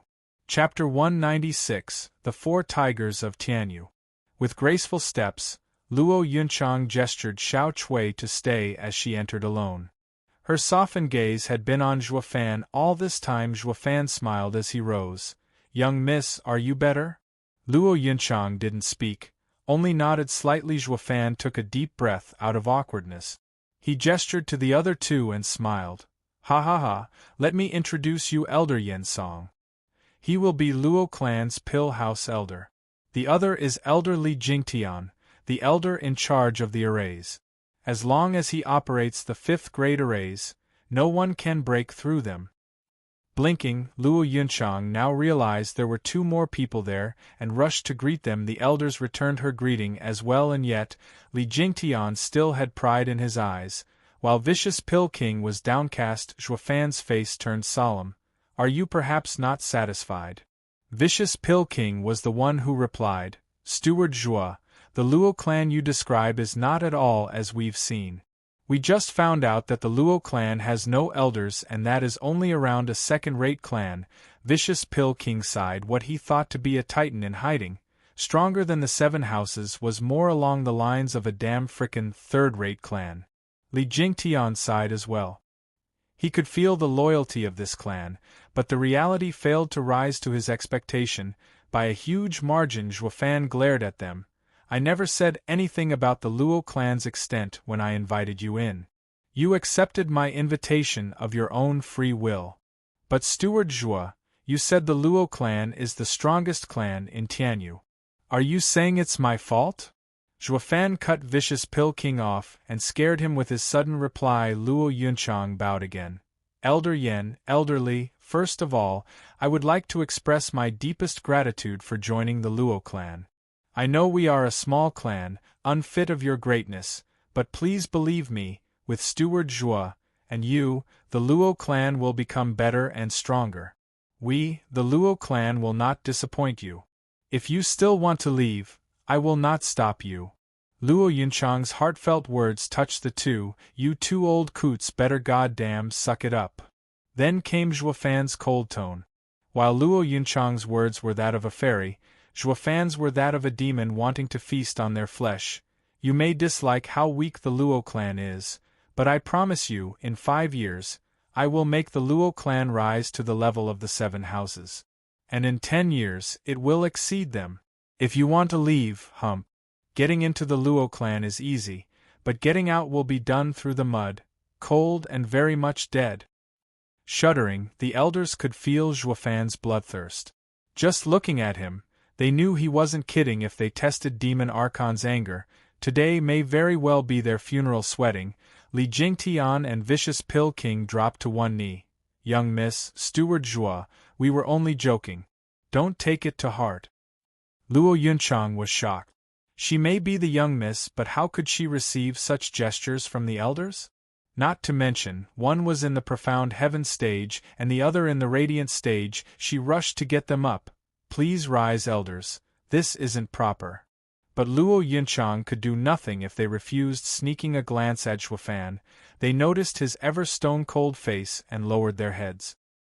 He may be quite courteous to them usually, but when it came to such principles, he was dead serious. If they couldn't appease Zhuofan's anger, their lives were forfeited today. Luo Yunchang turned to Zhuofan and said, "Zhuofan, you." Squinting, Zhuofan spoke, "I will let this matter rest here on account of young miss. But I'd better not hear of this again. Now leave." "Thank you, Steward Zhuo." "Thank you, young miss." Sighing, the two bowed again and ran outside. It seemed they had to get much closer with this young miss of theirs. She may be frail, but she could keep that steward in check. Our very lives depend on it.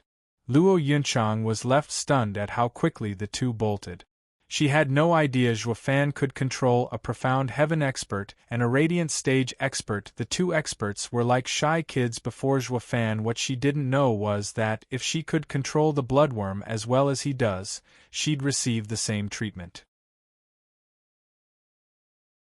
Forget about whining, they wouldn't even make a peep. Turning to Zhuofan, Luo Yunchang revealed a broad smile. "Zhuofan, why do I feel you're more amazing than 2 years ago? I almost can't recognize you. But weren't you a bit harsh on them? Sister Lei and the others worked hard all this time. I know, and I am very pleased with their progress. They gave their all and exceeded my expectations." Zhuofan's smile was no longer cruel. Luo Yunchang was even more puzzled now. "Then why did you?" "Ha ha ha, as leaders, one must mind both gratitude and show of power. I know how grateful you must have been for their hard work, so when I came back I showed them power. How else would they know who is the leader of the Luo clan?" Zhuofan's eyes were deep. Luo Yunchang hesitated. "But they are family, going through thick and thin alongside us. Must we be so hard on them? People change with time. If your power does not change, then you must be wary of everyone around you. Today they may be your most loyal men, and tomorrow your worst enemies. Just like how the 7 houses were subjects to the empire at its founding, now they are a danger to it." Zhuofan grinned with cruelty. Luo Yunchang watched him long and stammered, "Zhuofan, you're truly frightening. Will there also be a day when you'll become our enemy?" "Perhaps." Zhuofan chuckled, "I would rather die at your hand than see you as one." Luo Yunchang's eyes flickered. Zhuofan trembled inside. Who can tell what the future holds? Silence swept the hall, bringing a morbid atmosphere with it. It was now that Luo Yunhai rushed in tears to Luo Yunchang. "Sister, that's not important right now. Big bro Zhuo wants to kill me. Resting for only 2 hours is impossible." Startled, Luo Yunchang recalled how her brother was the most hard-working of them all. "Steward Zhuo, don't you think 20 hours a day is a bit? You don't have to say it, young miss, I am doing it for his own good. A bit of sweat now will save a lot of bloodshed later. Or you can just stop him from following the wishes of your father. Yunhai, stop complaining and follow Steward Zhuo's schedule." Luo Yunchang snapped at the child. Luo Yunhai's eyes rolled into his skull and passed out before Zhuofan came. His life was still bearable. Now that he was here, he entered hell. Zhuofan shook his head. Meanwhile, at the foot of Blackwind Mountain, 4 tall and stout figures stood. One was in a blue robe and cowl, with a twin mustache, and holding a light sword. Another wore a scholar crest and waved a golden fan. His eyes were so calm as if even the world burning wouldn't affect his tranquility. The third man was brash and big, with fiery hair and eyes holding sparks within. One look was enough to tell anyone he was a powder keg primed to blow. As for the last, he was unlike the first 3. He was twice as broad as a normal man. From his bulging muscles, one would instantly consider him a body cultivator. Yet his narrow eyes were quite delicate. Standing there, he looked no different than a firm mountain. The 4 watched the 4 guarding arrays, and their eyes shined in shock. No wonder Godfather sent us thousands of miles here to their rescue. This place already houses an amazing figure. The man in blue turned to his side to ask, "What do you think of these arrays?" With a snap, the second man opened his fan and spoke calmly. "The intricacies of these arrays are hard to grasp. But as long as a profound heaven expert or higher is in control of them, not even the four of us can escape." "Blast it! Then we've traveled all this way for nothing? They clearly have their defenses up." The red-haired man shouted. The man in blue berated, "Third brother, orders are orders. And they were given by the marshal himself. Whether this place is a volcano or an impenetrable fortress, we still have to go in. Have you forgotten the taste of the marshal's cane when you entered a drunken rave last time?" The red-haired man stammered but remained silent. The man in blue nodded, then cupped his hands towards Blackwind Mountain as he shouted, "The four generals under Marshal Dugu extend their respects to Luo clan head." His lofty voice traveled for miles, straight into Zhuofan's ear. His ears peaked. Zhuofan's eyebrow rose. "Why has war god Dugu, second of the four pillars, sent his men all the way over here? Could it be?"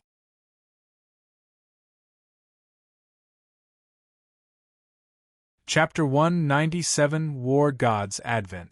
Chapter 197 War God's Advent. "Young miss, take the kid to his training." "I'll go take a look." Zhuofan looked to Luo Yunchang. She gave a nod, then dragged Luo Yunhai out by the ear. The marshal of Tianyu may have come, and despite the ever-present shock, Zhuofan was here to assuage all her worries regardless of the magnitude of the coming storm. Nothing could last long in the face of Zhuofan's meticulous planning.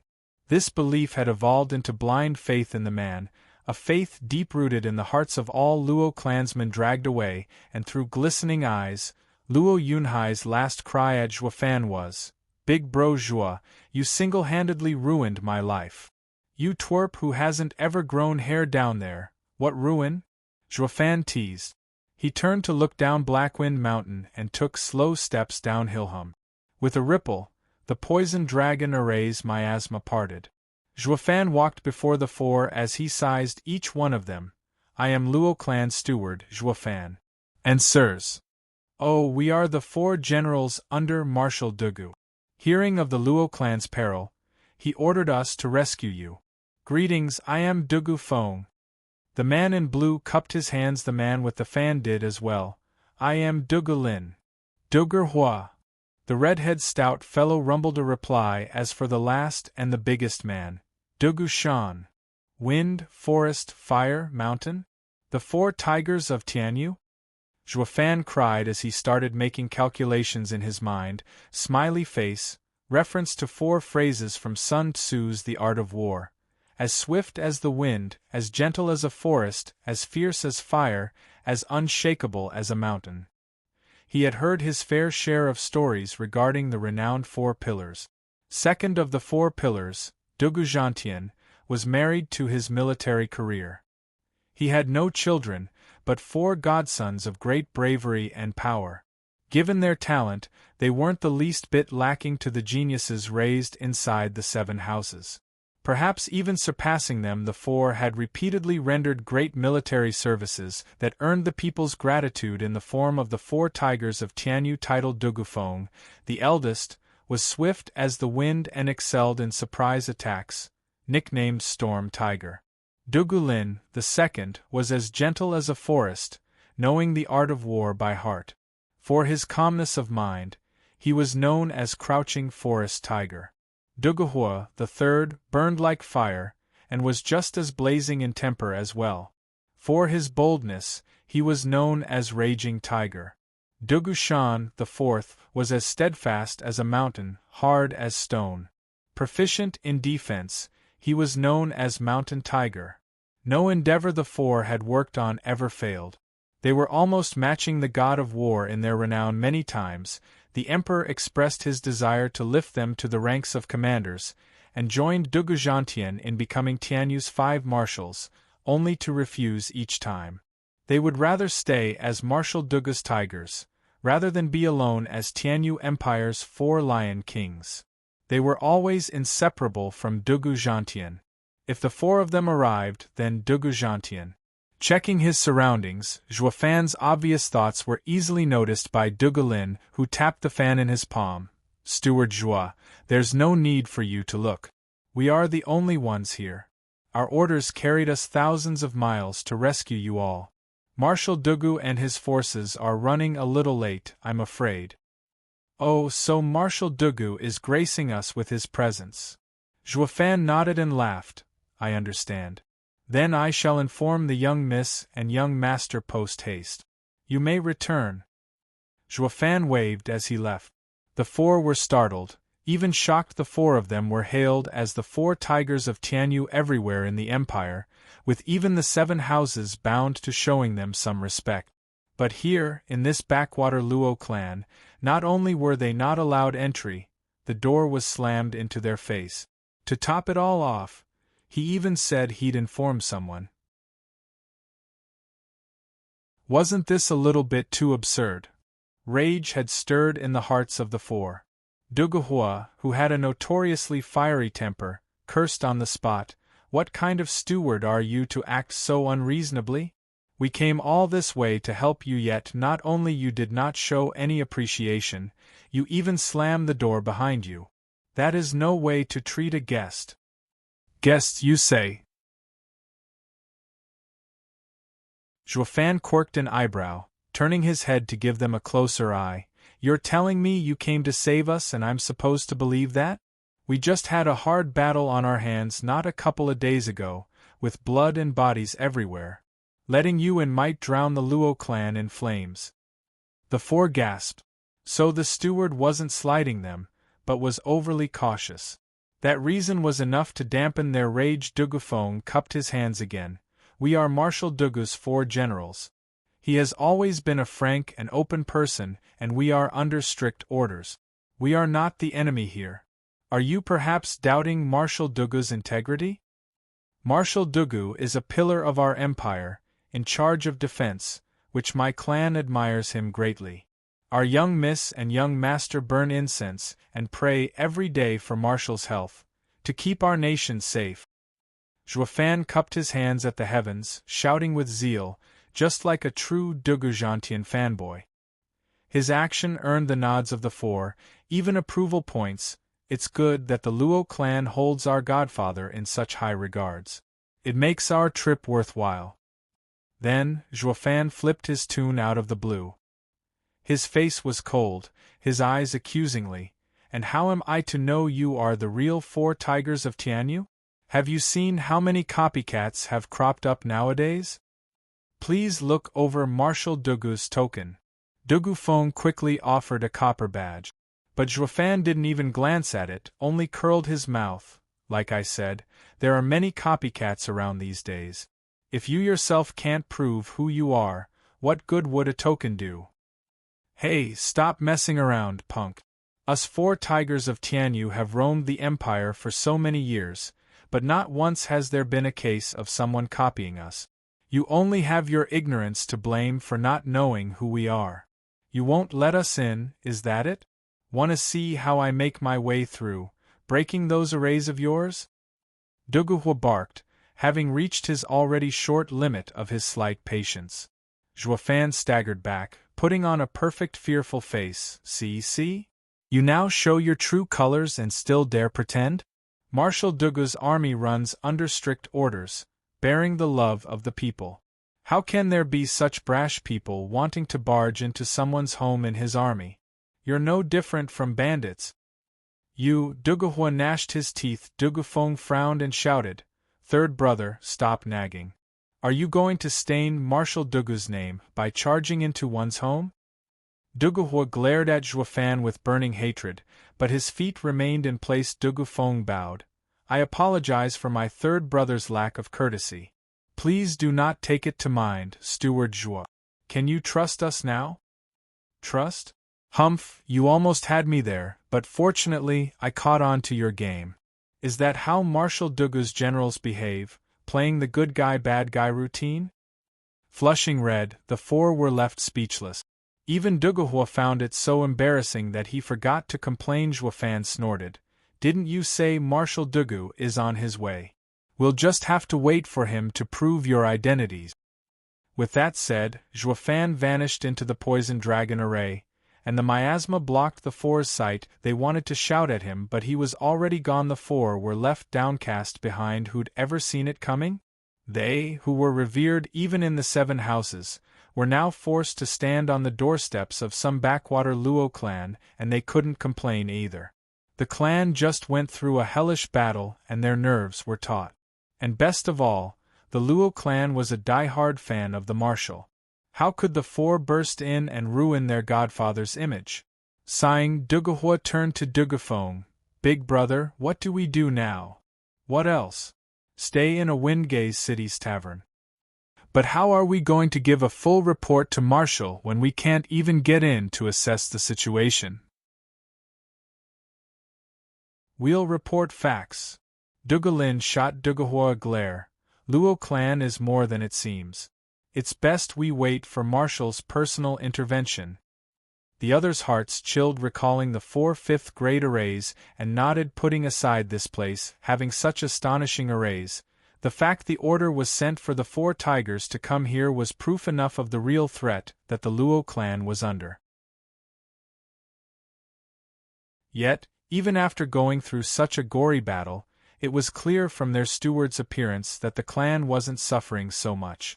This pointed out that the Luo clan was more than met the eye. Being generals themselves, the 4 could tell of this mysterious clan's power in another part.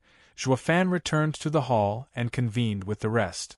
Great changes happened throughout the clan as entire rooms were thrown into chaos.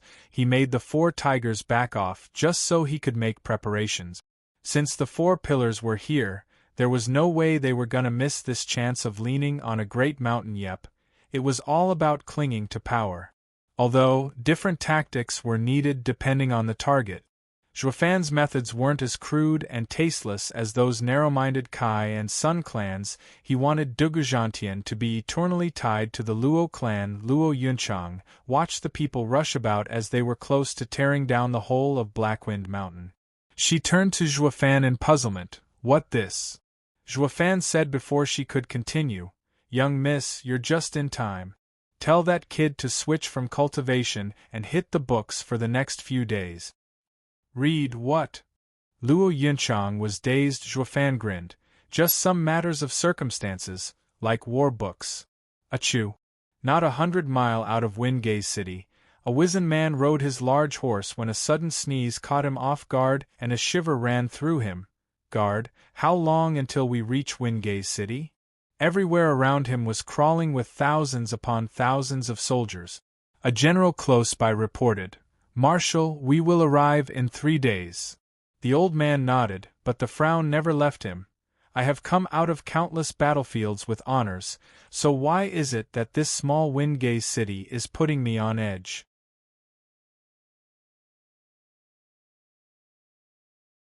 Chapter 198 Welcoming. Chapter 198 Welcoming. 3 days later, Juefan was in a small room, checking Luo Yunhai's progress in reading. Suddenly, the earth began to rumble like a huge earthquake. Juefan raised a brow, focusing his attention outside, only to be shocked at what he saw. What an aura! He is indeed the god of war. Juefan rose to his feet and shouted, "Everyone to your stations! The Luo clan's safety for the next few years at stake here." "Understood," the men outside the room replied, having already gotten ready as they scrambled. Juefan turned to Luo Yunhai with his devious grin. "Kid, you're up now. You better had learned your part." Luo Yunhai's face sank. "Big bro Jue, do I have to? What do you think?" The room was soon engulfed in Juefan's evil cackling. Outside Windgaze City, the 4 tigers of Tianyu were already waiting for the orderly and impeccable military procession marching towards them. It was like a dark cloud without an end. The shaking of the mountains was due to the huge army. On the battlefield, any man, even a profound heaven expert, would shudder in face of such might. Leading the army was a huge man on a horse, his beard swirling in the wind.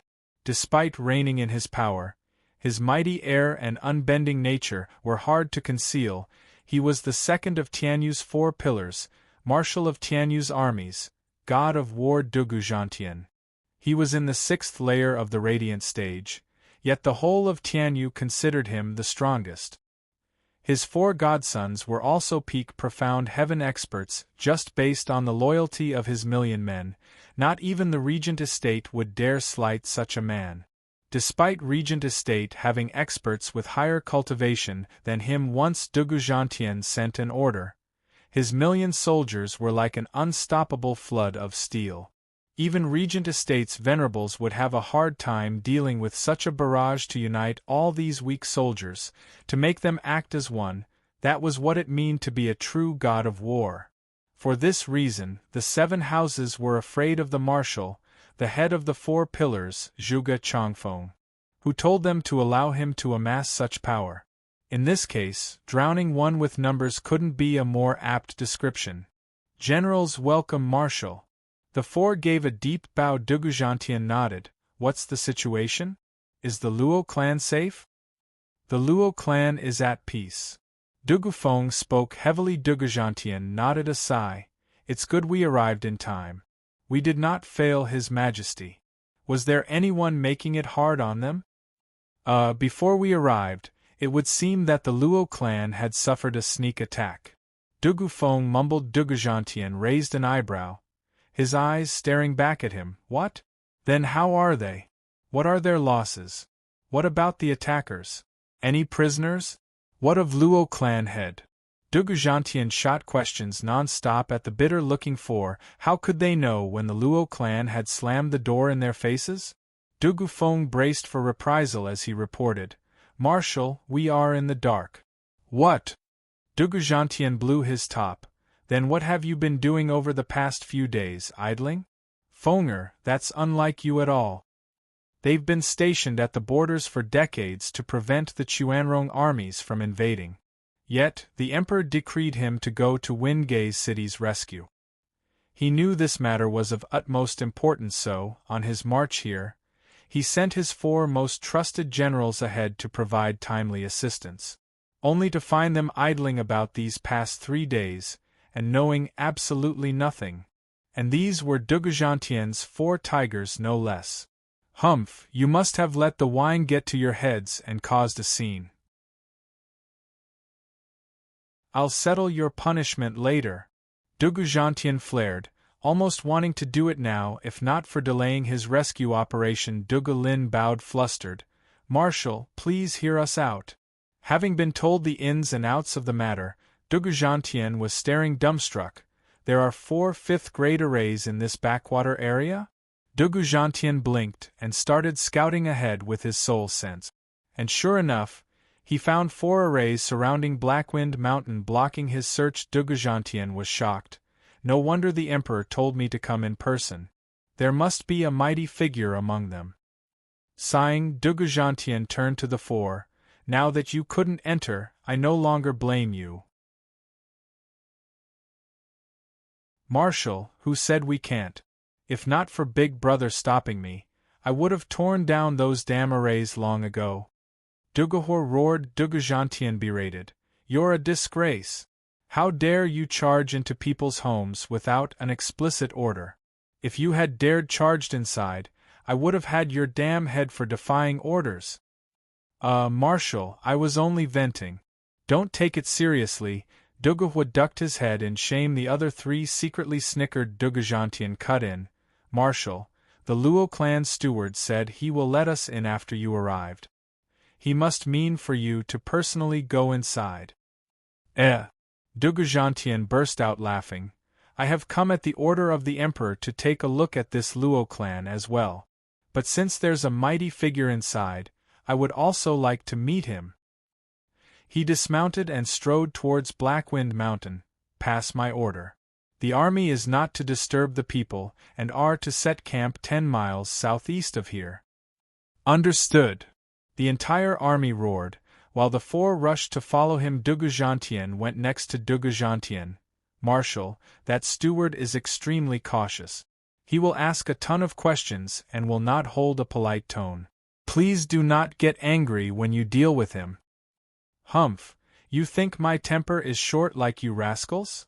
Dugujantien laughed and Duguhua grumbled inside. Your rage is more explosive than mine. Dugulin slapped his fan. Third brother, that steward didn't do it out of caution. He wants to see the marshal in person. As to why, we shall soon find out soon. Ha ha ha, Linner is the most cool-headed among you, and can see things differently. He is right, the Luo clan must have wanted to see me. Then, I will just have to see for myself what's so great about this clan, ha ha ha. Dugujantien walked with his domineering air, soon arriving at Blackwind Mountain. Tianyu's marshal, Dugujantien greets, Luo clan head. Dugujantien bellowed hum. The poison dragon array's miasma dissipated and Zhuofan came out. But this time he had a look of complete respect. He bowed. I am Luo clan steward, Zhuofan. Welcome, Marshal Dugu and the 4 generals. Oh, so you're that steward? I heard you're quite cautious, not trusting even my token in the hands of my generals. Why then do you believe who I am at the mere sight of me? Dugujantien grinned, clearly mocking Zhuofan's earlier attitude, but Zhuofan acted the fool. Marshal Dugu is the god of war. Who'd dare impersonate you? Even if someone did, none could copy your aura honed after numerous victories, nor the thick killing intent on you for slaughtering countless men. Is there any other true man, a man old but holding strong still, in Tianyu? I could feel and hear from afar the might you possess. Only Marshal Dugu is capable of making my energy surge in my veins. My respect to you is like a flood, an unstoppable river, like a never-ending sea, a mighty. Fine, I get it. Dugujantien cut his rambling short. He wanted to test the kid and see his true intentions, but then, he saw him engage in this foolery, going as far as worshipping the ground he stepped on. It was so enrapturing that even he felt a chill and had to stop it. If this went on for any longer, he'd be hurling for days and nights. The 4 were dumbstruck. None saw it coming. Zhuofan this time was a thorough ass-kisser, blowing their wish of questioning out of their minds. Dugujantien had seen his fair share of fawners like Zhuofan, but never wasted time with any. Whenever they spoke, it was always followed by a long, endless string of adulation. Dugujantien took a long look at him. This backwater town has many experts, it seems, even this young steward. I am in awe. Then, little brother, is it possible to see Luo clan head? He's eagerly awaiting. Grinning, Zhuofan bowed and Dugujantien strode forward. The marshal could see this was all arranged by that mighty figure. He could feel getting closer and closer to him. What he didn't know was that mighty figure was that young steward. The 4 generals followed closely, with Duguhua jutting his chin and muttering next to Zhuofan, "Humph, now do you believe us? Of course, I was too blind to see your greatness. I beg your pardon." Zhuofan smiled. Dugulin looked at him deeply, but shook his head in the end. He was Dugu Army's strategist, and knew something was off about Zhuofan. But he just couldn't dare believe all of this was orchestrated by such a young pup, or he would be the second coming of Zhuge Changfeng.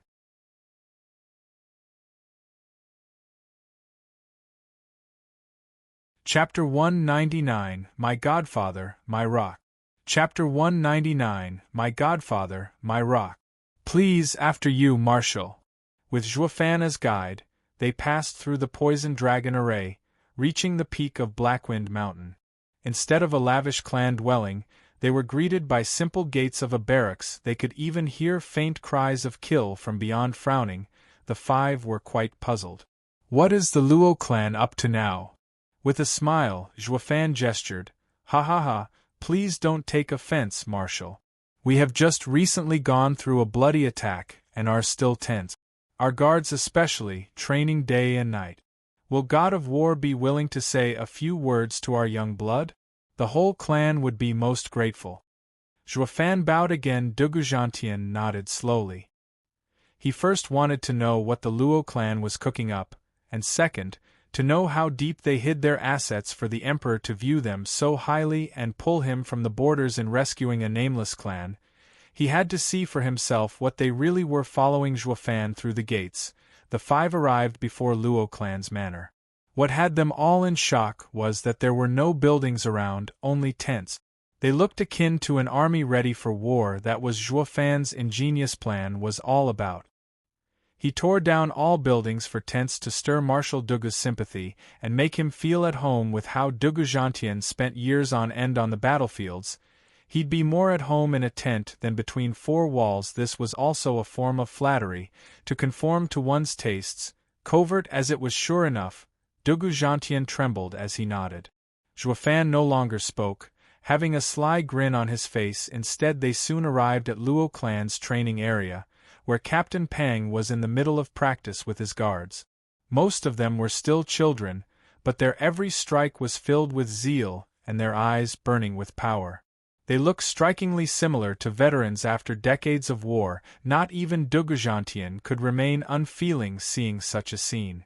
Just what could those 10-year-olds have possibly seen to harden their gaze? As an experienced commander, with decades of war behind him, he knew how to turn a batch of fresh recruits into dauntless warriors, but never in his wildest dream did he expect to see this in a backwater clan. The world was filled with marvels. He was now burning to know who was this great figure behind the Luo clan. Unbeknownst to him, this burning zeal in the eyes of the youths was thanks to the wraith art they trained in. As for those kids whose spirits were crushed, they lay dead, with bones crushed and bodies mauled. What he was seeing were those that came back from the brink of death, standing at the peak. How could they not be dauntless? Marshal, our third-rate clan just went through a disaster, and only the surviving few are training now. You must be thinking it's a sorry sight. Zhuofan sighed in faint modesty. Dugu Zhantian shook his hand. No, hardly. The kids may not have cultivated, but their eyes are those of elite. If these are just your survivors, then your main guard unit that fell must have been a monster. How could such a mighty guard ever need rescuing? Zhuofan blinked and smiled. This marshal is pragmatic. I see now why he is acclaimed as a god of war. He is an upright and just man. Zhuofan nodded secretly, having understood more about the marshal's nature. Then, Marshal, please feel free to point out some tips. No need. I would not dare show my meager skill before you. Dugu Zhantian laughed. Steward Zhua, I only wish to meet with your clan head. Such a man has set 4 5th-grade arrays, and still trained such young warriors. I'm truly eager to see him. The 4 behind him were shocked. Marshal was the god of war, with countless figures wanting to meet him. But now it was the other way around. It was he who wanted to see someone else. Just who was guiding the Luo clan? How could the mere training of some guards move the Grand Tianyu's god of war? The 4 sighed as they turned to look at the guards again. These small few children were indeed far stronger than their own elites. It's no wonder. Zhuofan's eyes flashed and grinned. Since Marshal is so eager, please come with me. Our clan head is also waiting. Zhuofan entered the biggest tent as the others rushed to catch up to him. How could they have known all of this? Was Zhuofan leading them by the nose? The art of war is of vital importance to the state. It is a matter of life and death, a road either to safety or to ruin. Hence it is a subject of inquiry which can on no account be neglected. The art of war, then, is governed by 5 constant factors, to be taken into account in one's deliberations, when seeking to determine the conditions obtaining in the field. These are the moral law, heaven, earth. Smiley face, excerpt from Sun Tzu's Art of War. A bright voice read. Dugu Zhantian's faltered his steps. That's the art of war. Who is reading? Oh, I almost forgot. Young master had been training for 20 hours.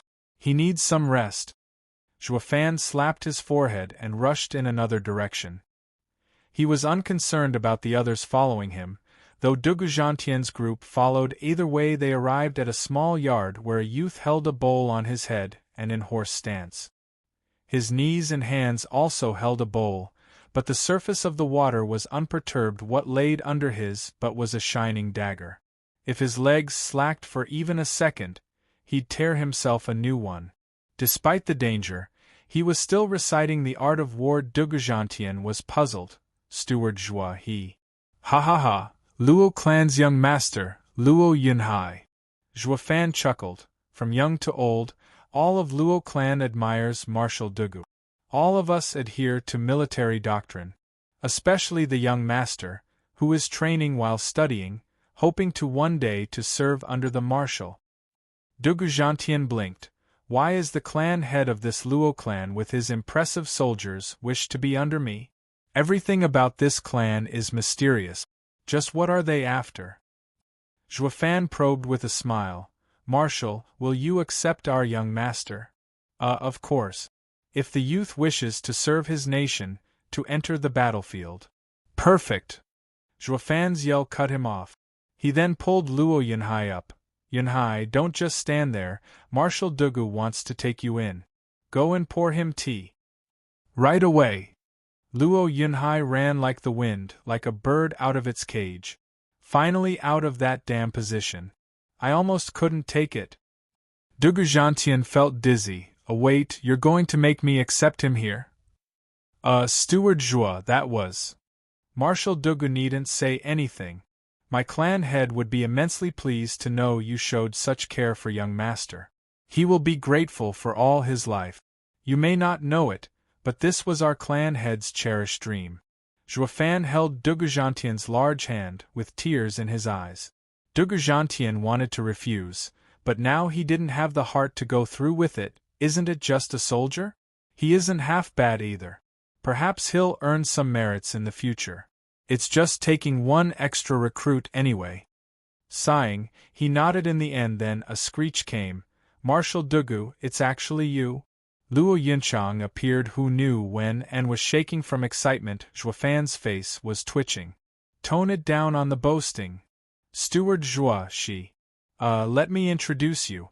She is our young miss, Luo Yunchang. Zhua Fan brought her before Dugujantien and explained what happened. Luo Yunchang's eyes lit up, jumping in joy, completely out of her modest and virtuous character. Zhua Fan's mouth twitched as he whispered, "All right now, don't push it." Luo Yunchang reined in her excitement, then apologized to Dugujantien, who didn't seem to mind, but the four generals looked particularly close at Luo Yunchang. Especially the third brother, whose eyes were practically burning. Zhua Fan laughed inside. Yep, she is no less than Diaochan. And Luo Yunchang is also a rare beauty. Smiley face, fictional character in Romance of the Three Kingdoms. Diaochan is one of the four beauties of ancient China.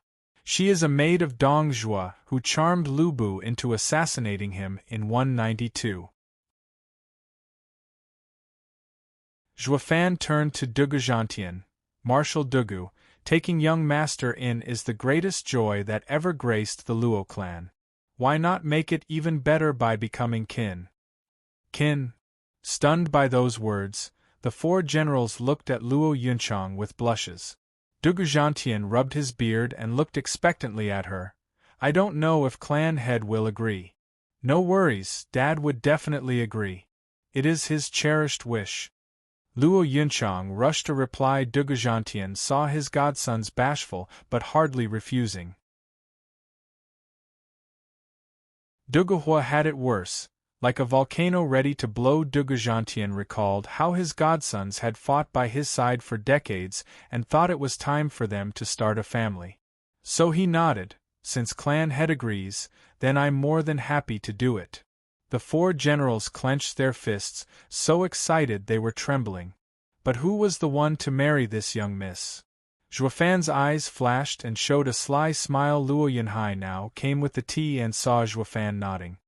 He kneeled as he offered the teacup to Dugujantien. Dugujantien's mind was filled with the joy of a wedding, taking the cup in passing, but at that moment, Luo Yunhai's voice slammed into their ears. Luo Yunhai greets Godfather. Dugujantien staggered, as he spat out the tea he just drank.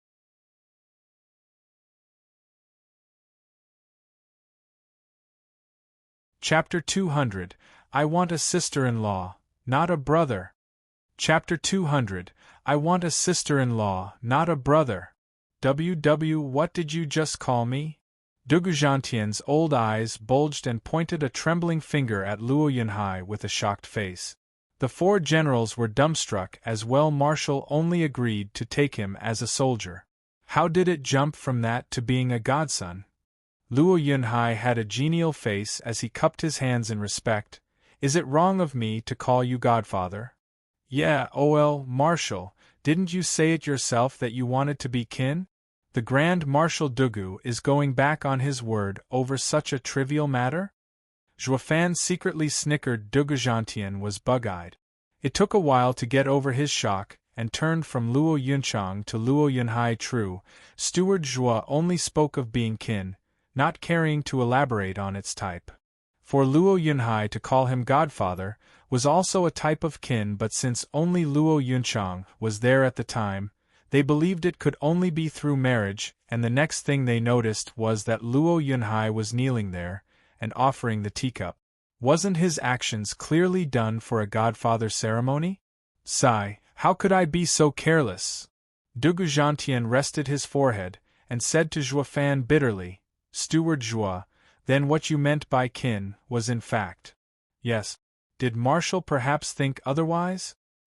I thought, looking at Luo Yunchang, then at his four godsons. Dugu Zhantian sighed in resignation, the same. The four generals' faces crumbled with his last words. Zhuofan clapped with joy, ha, outstanding. Then young master, hurry and kowtow 3 times to your godfather. Yes. Luo Yunhai shouted, more than eager in his obeisance. Dugu Zhantian sighed bitterly with a shake of his head. He wanted to give his godsons a sister-in-law, only to end up giving them a younger brother. Instead, he was left with no alternative, since he already accepted. If he were to switch facts now and say he wanted the girl instead, wouldn't it be the same as robbing the common people's women? He was Dugu Zhantian, who had an illustrious military reputation, a man pursuing honesty and bravery as well as maintaining a strict order in his ranks. Was he just going to throw it all away just like that? Let it be. With his talent and Luo clan's elite army, in 2 years of training under me, he ought to turn up as another tiger, no? Dugu Zhantian looked on the bright side. His face then turned serious as he looked at Luo Yunhai. Yunhai, today, you take me as your godfather, so you must follow the rules of the Dugu house. I am a man that separates private and public matters. Now that you are in the Dugu army, and if I am still in armor, you must address me as marshal. Disobey any military rule, and I will punish you according to the martial law, no exceptions. Your 4 brothers can attest to that. Yes, Godfather. Marshal. Luo Yunhai cupped his hands in glee. Dugu Zhantian nodded pleased. Clever boy. Furthermore, as you are now my godson, you are not to shame my name, or your head shall fall. Yes, Marshal. Luo Yunhai grinned and shouted. Zhuofan smiled and cupped his hands. Congratulations, Marshal, for getting another bright godson. I am most certain our young master will not let you down. He then turned to the 4 generals, his smile ever present. Congratulations, generals, you have now an outstanding brother. Young master shall be indebted to you looking after him, ha. Turning from the beaming Luo Yunchang, a fairy upon this mortal world, to the grinning Zhuofan, the 4 looked bitter and depressed. Enough blabber. We have enough brothers as it is, millions in fact. We don't need more, all we wanted was a sister-in-law. Duguhua had it worse, feeling such disappointment that his eyes glistened with tears. God damn wretched Luo clan. You ignited our desires without us knowing, and you give us a little brother instead? I feel like crying. I've been in the field of battle for decades, and now I don't want to go back. Knowing exactly what they were grumbling about in their minds, Zhuofan gave Luo Yunchang a thumbs up as he laughed inside. Who knew the young miss knew how to work her charms? She got the 4 of 'em hooked without so much as an eye batting. Luo Yunchang stuck out her head in womanly pride and returned Zhuofan an enchanting smile. This only worked to fuel the lamentation in the four men's hearts. Steward Joie, now that I have Yunhai as godson, don't you think it's time I see your clan head? Dugujantien asked, shuddering. Juefan sighed a nod. Indeed, I do believe clan head wished he could meet Marshal for a long time. Luo Yunhai and Luo Yunchang showed sullen faces. Dugujantian's group was startled. Following them in silence, not 15 minutes later, they reached a large tent. Juefan allowed them to enter first. What they saw left them speechless. On the table in the middle of the large tent stood a lonely spirit tablet. It was actually inscribed with Luo clan head's name. Clan head, your most esteemed and revered Marshal Dugu has come to see you. You must be so happy. Juefan's knees hit the ground, wailing to high heavens. Luo Yunhai and Luo Yunchang had tears streaming down their cheeks. Unlike Juefan, theirs was no act, but genuine pain. The loss of their father happened 2 years ago, and this spirit tabled was very much real. How could they not feel sorrow when gazing upon the spirit tablet? Dugujantian's group was stunned. They never would have thought the Battle of Windgaze City just now was so disastrous. It robbed them of their clan head. They had come too late. Shaking his head, Dugujantian and the generals felt their pain, paying their respects as well by burning incense. Their hearts were bleak, thinking the clan head died not a few days ago. Steward Joie, if you don't mind me asking, are the 4 5th-grade arrays outside due to clan head? Dugujantian asked. After showing his respect, Juefan jumped to his feet and held his head high. It is indeed so. Clan head was but a bone-tempering cultivator, but that didn't stop him from reading the starry sky and the land's layout, grasping arrays and alchemy alike. Those arrays were personally placed by the clan head. Clan head was a truly extraordinary man. I see why His Majesty sent me to your rescue. Dugujantian sighed regarding the intricacies of a 5th-grade array. Not even a radiant stage expert could claim to understand them fully. But as a mere bone-tempering cultivator, the Luo clan head could set 4 5th-grade arrays. He had to be the genius of the millennium. A pity that he was only in the bone-tempering stage and was too weak to control the arrays fully and repel the stronger invaders. Dugujantian could even imagine clan head's last moments. He sighed, a true pity.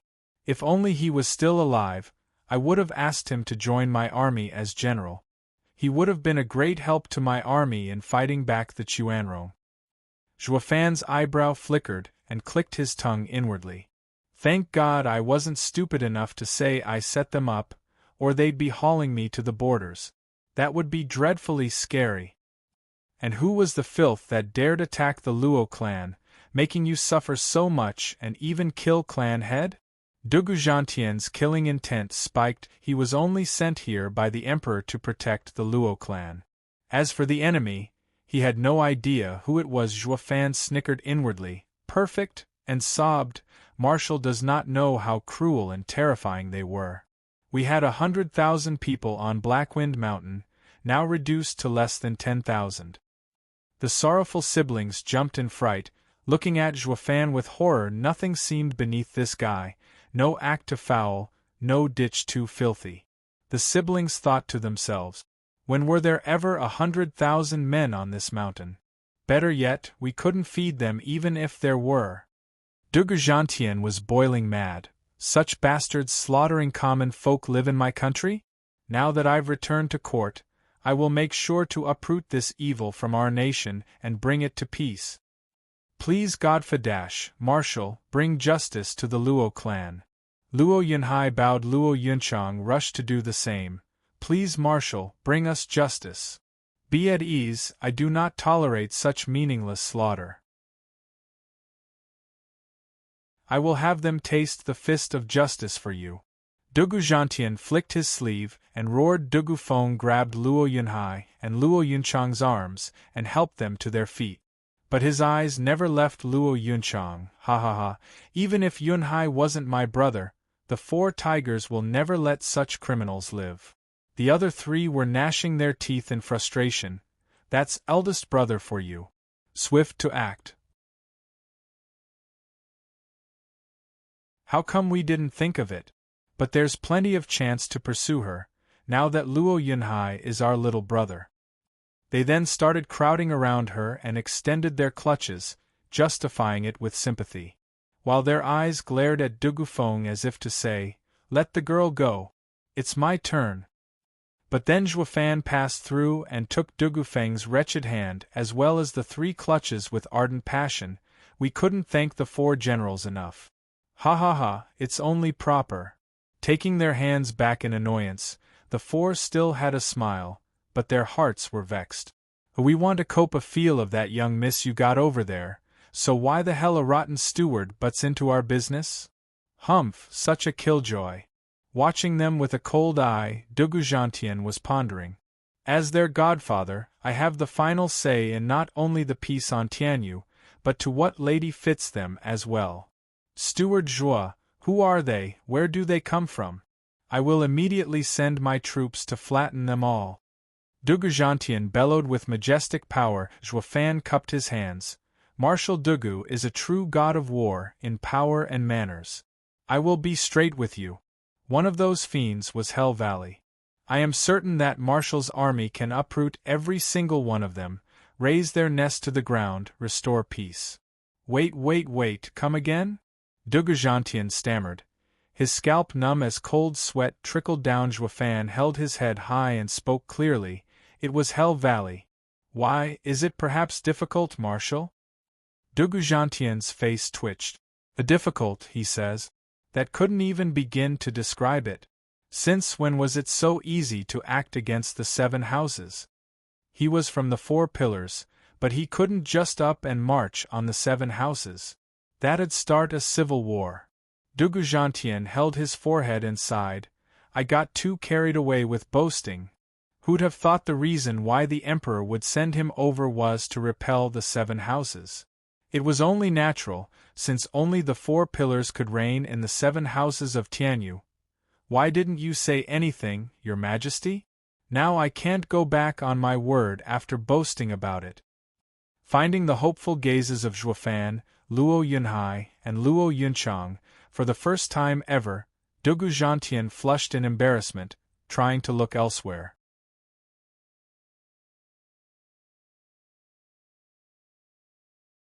Chapter 201 Foolproof. Chapter 201 Foolproof. Old Marshal, would it be possible for us to go with your army when you set out? To cheer you on? Zhuofan looked as guileless as a newborn, blinking. Those big eyes of his. Dugujantien's face froze, slapping himself with his calloused hand, and stammering to find the right answer. He just had to go and brag about getting justice for Luo clan. Now, he got his just desert. Just what excuse was good enough to get out of this one? Dugulin felt his godfather predicament and said with a roll of his eyes, Steward Zhua, are you sure it's Hell Valley? Do you have any proof? This is a very serious matter. Attacking the 7 houses without a reasonable charge, the whole empire will rise up against us. Right, that's my concern as well. Dugujantien recovered quickly and stared on the steward and the siblings as he asked tense, Do you have any proof? Looking at each other, Zhuofan and the siblings frowned. The 3 houses' elders and venerables were wiped out. How would they get evidence now? After muttering for a while, Zhuofan spoke. They fled too fast and left nothing behind. Dugujantien sighed in relief, then gestured at Dugulin in appreciation for lifting that rock off his heart. Since there's no proof, Although. Zhuofan's interjection got Dugujantien on the edge. However fast they ran, their spies, the Sun Clan and Kai Rong, our former elder with his son, were left behind and are in our custody. That should be enough proof. Dugujantien hinted at Dugulin for help. Dugulin was the wisest and most level-headed among the 4 tigers. It now fell onto him to uphold the reputation of the Dugu army. To let this matter die, Dugulin shook his head. A spy of no importance, that has absolutely no relation with anyone from Hell Valley, can hardly be considered proof. Exactly. Dugujantien shook his head in dismay. I'm not trying to avoid this, but my hands are tied without hard evidence. Or I would have set out with my army at once, trampling Hell Valley into the ground. Roaring with such zeal, Dugujantien sighed at the end. while giving Dugolin a thumbs up on the sly. Dugolin gave a covert nod as well. Their ol Marshal was a military man, hating evil to the core, but not a hot-headed one. He couldn't just attack the important 7 houses on a whim, or it would ruin Tianyu. While Zhuofan couldn't care less. The world could burn for all he cared, as long as his enemies perished in the fire. Seeing Duguzhantian not easily pushed to make an enemy out of Hell Valley, pointing out one lame excuse after another, Zhuofan frowned. What to do? How can I make Duguzhantian and those bastards get in a conflict? Even a minor skirmish is better than nothing. Zhuofan's plan was similar to what he did during the battle in Windgaze City. This time, though, the grudge between the Luo clan and the 7 houses would shift into the grudge between 4 pillars Duguzhantian and the 7 houses. That'll keep Luo clan safe and sound for a few years at least. Zhuofan saw it was far-fetched to get rid of Hell Valley any time soon and didn't make all these preparations for that. He wanted Duguzhantian to be the face of Luo clan and let everyone know they'd have to go through Marshal before getting to them, but this old goat keeps skirting around instead. Zhuofan's eyes darted around in deep thought. Steward Zhuo, our scouts report 3 floating lights above Windgaze City. What are they? Captain Pang burst into the tent. Zhuofan raised an eyebrow, and everyone went outside. Up above, 3 light indeed spiraled in the sky. They had erratic movements, as if flies with no way home. That's a messaging jade slip. Duguzhantian was shocked. Fonger, grab them and see who sent them. Understood. Dugu Fong cupped his hands, but before he acted, a figure flashed in the sky with a rumble. It caught the jade slips and was back in a flash. Duguzhantian and the 4 generals were dumbstruck.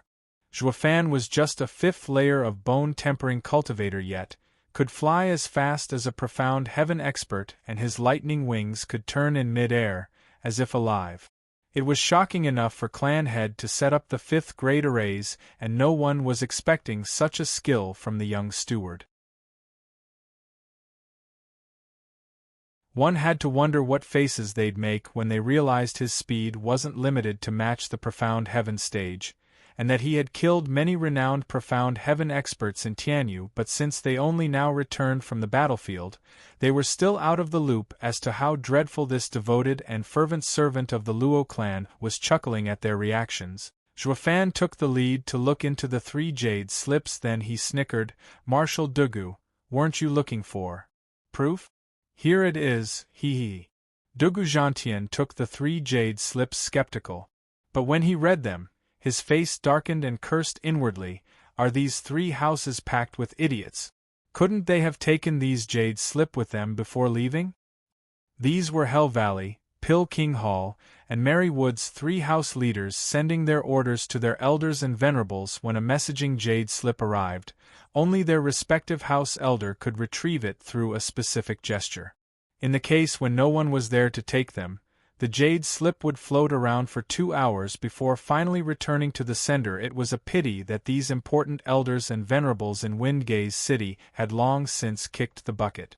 The jade slips floated about idly, and Zhuofan took them as the much-needed irrefutable proof to set Duguzhantian into motion. Marshal Dugu, is this enough? Zhuofan smiled inside, but his face calm as ever. Duguzhantian spoke with hatred. Enough. Is this proof foolproof? It is. So when can we expect you to charge on Hell Valley? Duguzhantian's face was solemn. I will need His Majesty's approval to move the army. Don't worry, I will take the proof to court and definitely bring justice to the Luo clan. Zhuofan beamed. As long as you do it. Marshal, won't it be convenient to deal with Pill King Hall and Marywoods as well since you're at it? Look, the foolproof also involves them as well. Duguzhantian felt a headache coming. Hell Valley is bad enough. Now you want those 2 dealt with as well?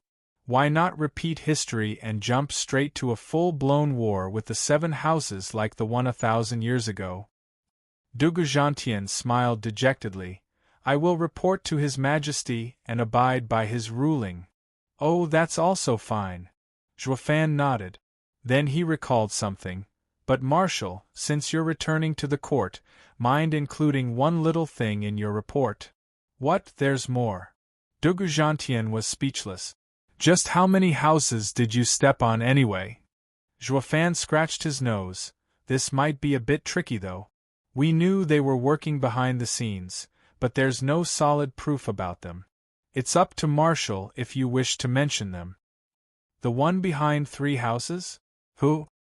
Dugujantien's voice trembled. Juefan smiled and spoke vaguely. Ha ha ha, to Marshal it is no one important. But to us, a small clan, it is a colossus. Only under Marshal's wing can we survive. Who exactly are they? Dugujantien was growing anxious. Regent Estate. SSS. Gasping, not just Dugujantien, but even the generals were in complete shock. Did the Luo clan poke the heavens or something? Not only offending the 3 houses, but even Regent Estate. Dugujantien may not fear Regent Estate, but his losses would be disastrous. His Dugu army was the defense of the nation. How could it be worn down in civil war? What's wrong, Marshal Dugu?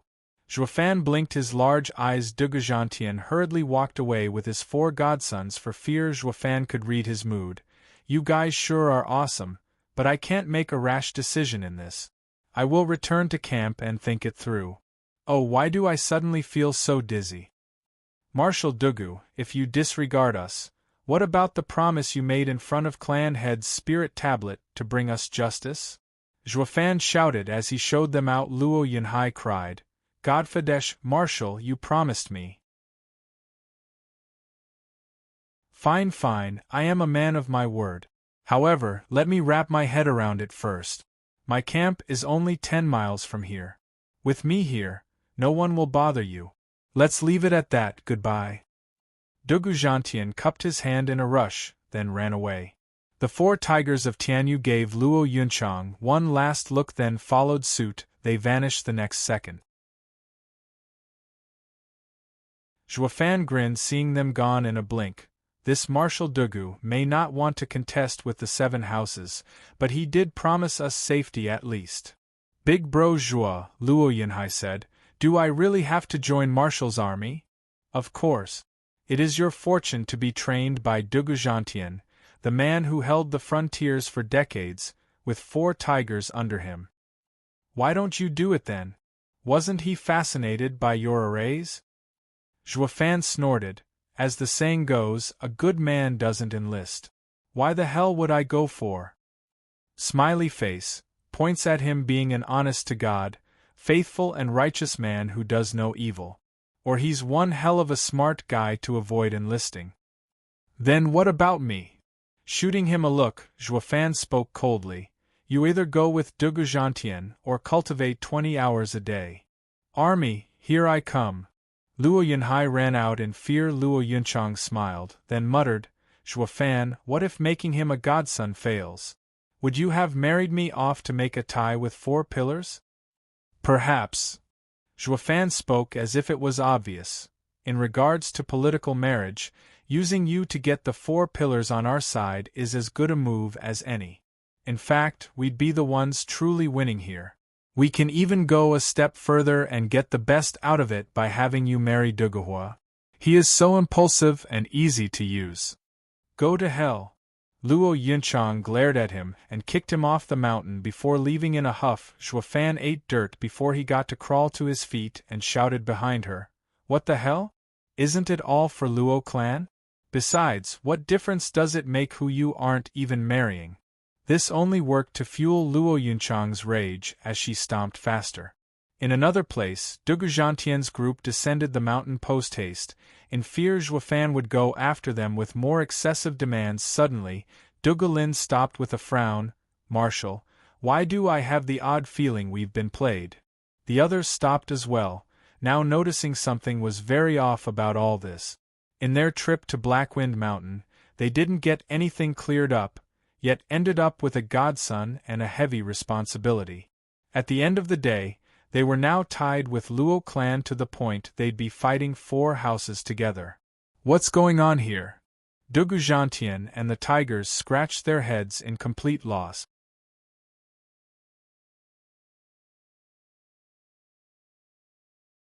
Chapter 202 and Chapter 202 Taunt.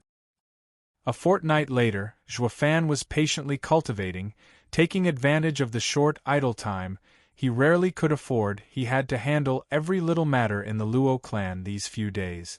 It was his duty as a steward to make sure everything ran smoothly. Adding to that, he had to look after the guards and Shadow Corps cultivation. Thus, his own training suffered since Luo Yunhai was now Dugujantian's godson. He also had to constantly ferry this young master to Dugujantian's camp and strengthen their relationship. Their interactions were rocky at first, with Dugujantian in a bad mood, but the kid was sharp and slowly started to grow on the old guy. Soon, Marshall began treating him like his favorite. Even though he was aware of Luo clan's intent, he nonetheless agreed to it in a moment of carelessness, and they got so close that Luo Yunhai was staying at the Dugu army camp 10 miles out for 2 or 3 days sometimes. It was such a relief to Juefan to hear this. This pair of godson and godfather finally shows results. Suddenly, Juefan opened his eyes and grinned wickedly. Hee. I was beginning to worry I'd have no excuse to get that old man to march on you. But who'd have thought you'd come instead? It doesn't get any better than this. Old Peng! Juefan got out and shouted. Captain Peng rushed to him and cupped his hands. Steward Zhua, what do you need of me? Go to Dugu army camp and tell the old man, trouble has come to Luo clan. What, enemy attack? Where? Can I go see? Captain Peng was growing anxious in his rush outside. Juefan flicked his forehead with a smile. Stop using that excuse. Don't worry about that and just go ask for help. Captain Peng scratched his head, puzzled. But since Juefan said it, he'd have to follow his order. After all, Juefan's every move was meticulously made and surely had a good reason for this. As long as they followed his instructions, everything would be all right. Juefan smiled, as Captain Peng ran like the wind. Then he also flew towards Windgaze City's gate at the same time. People started appearing nearby the entrance of Windgaze City, people from Veiled Dragon Pavilion, Drifting Flowers Edifice, and Sword Marquise abode. Chu Bijuan looked beyond the gates with worry. I wonder if the attack already started. I hope we're not too late. If there ever had been an attack, it had to have happened already with how quiet the city is. However, Long Yifi muttered, Windgaze City is forbidden to us from the 7 houses. Shouldn't we scout it first? Everyone turned quiet. They didn't know how Hell Valley and the rest infiltrated the city, but one thing was certain, they didn't just waltz in. If they go in and get discovered, adding to that the possibility of Luo clan being laid in ruins, they would be the ones to ultimately take the fall with the weakened imperial family. They wouldn't suffer much. But the Regent estate wasn't that benevolent. They'd accuse them of rebelling with this excuse. They'd fall right in their trap, but they wouldn't know the situation without going in first, and they also couldn't just stay here fiddling their thumbs either. It was hard no matter what choice was made. Sighing, Chu Bijuan tapped her golden dragon head cane. One must do what he has to do. Let's go. She then led Iris and Peony overseers to the gate. Long Yifi and Xie Xiaofeng nodded. Not far behind, their grandmother may be known as the Lady of Steel, but these 2 men were just as bold as her. They all disregarded the ban and any traps that may be about, going straight through the front gate into Windgaze City. Chu Bijuan, stop. A shout came from above and figures blocked their path. On a closer look, they were clearly people from Hell Valley, Pill King Hall, and Mary Wood. Chu Bijuan squinted. Valley Lord Yu, what's the meaning of this? He, we all know why we're here. Too bad, you're too late. Yuan Shan and Yen Boigong's group started laughing. Chu Bijuan frowned. You mean you already? Correct, we knew you'd come to help Luo clan. But no matter how fast you rushed here, could it be faster than the message Jade slips? Humph, I will let you in on a little secret. If my calculations are correct, our forces hidden in the Windgaze City had long received our orders and assaulted the Luo clan 2 weeks ago.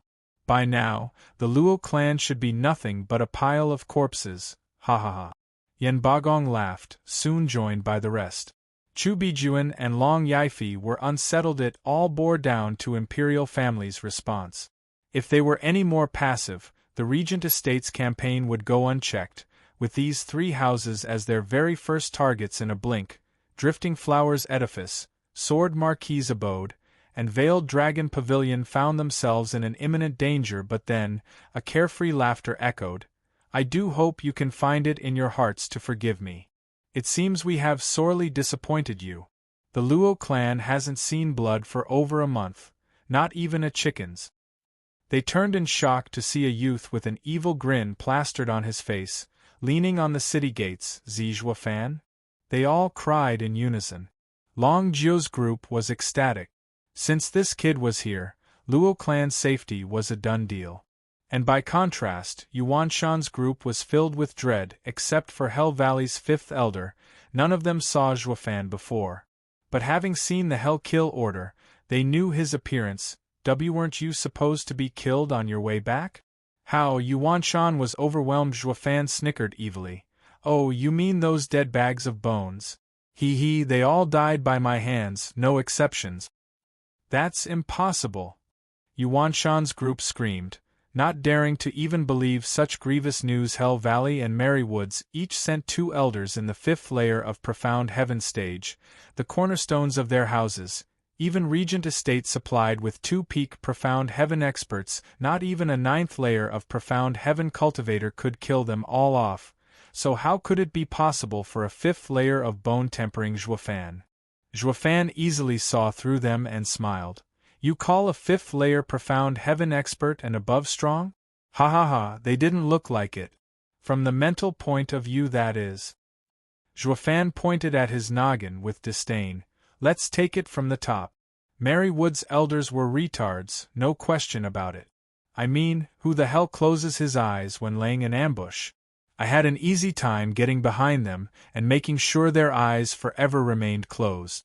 Guess that's where Merry Woods excels at. All the marrying got to their heads till they went crazy." Iris Overseer and Peony Overseer stifled their laughter, while Lin Ruffring was red as a crab. Yen Bagong and Yuanshan threw him a condemning look. "Is that the kind of fools you should be sending? As for Regent Estate, humph, they're too complacent, always looking down on me. You tell me, am I someone to be underestimated? As for the end of all arrogant elders, I'm sure you gentlemen can easily figure it out." Zhuofan flicked his nose. They all approved in their hearts. If Regent Estate had a fault, that would be conceit. Although when taking their power into consideration, that wasn't much of a weakness really, but before a freak like Zhuofan, they'd be no different than lambs to the slaughter. "What of my 3rd and 4th elders?" Yuanshan barked. Zhuofan snickered and dissed him. "Valley Lord, you chill, of course they died too. But you can't blame me for that. Who told them to be ponces? All I could do was fulfill their cherished wish and send them on their merry way together, to never part even in afterlife." What? Yuanshan trembled.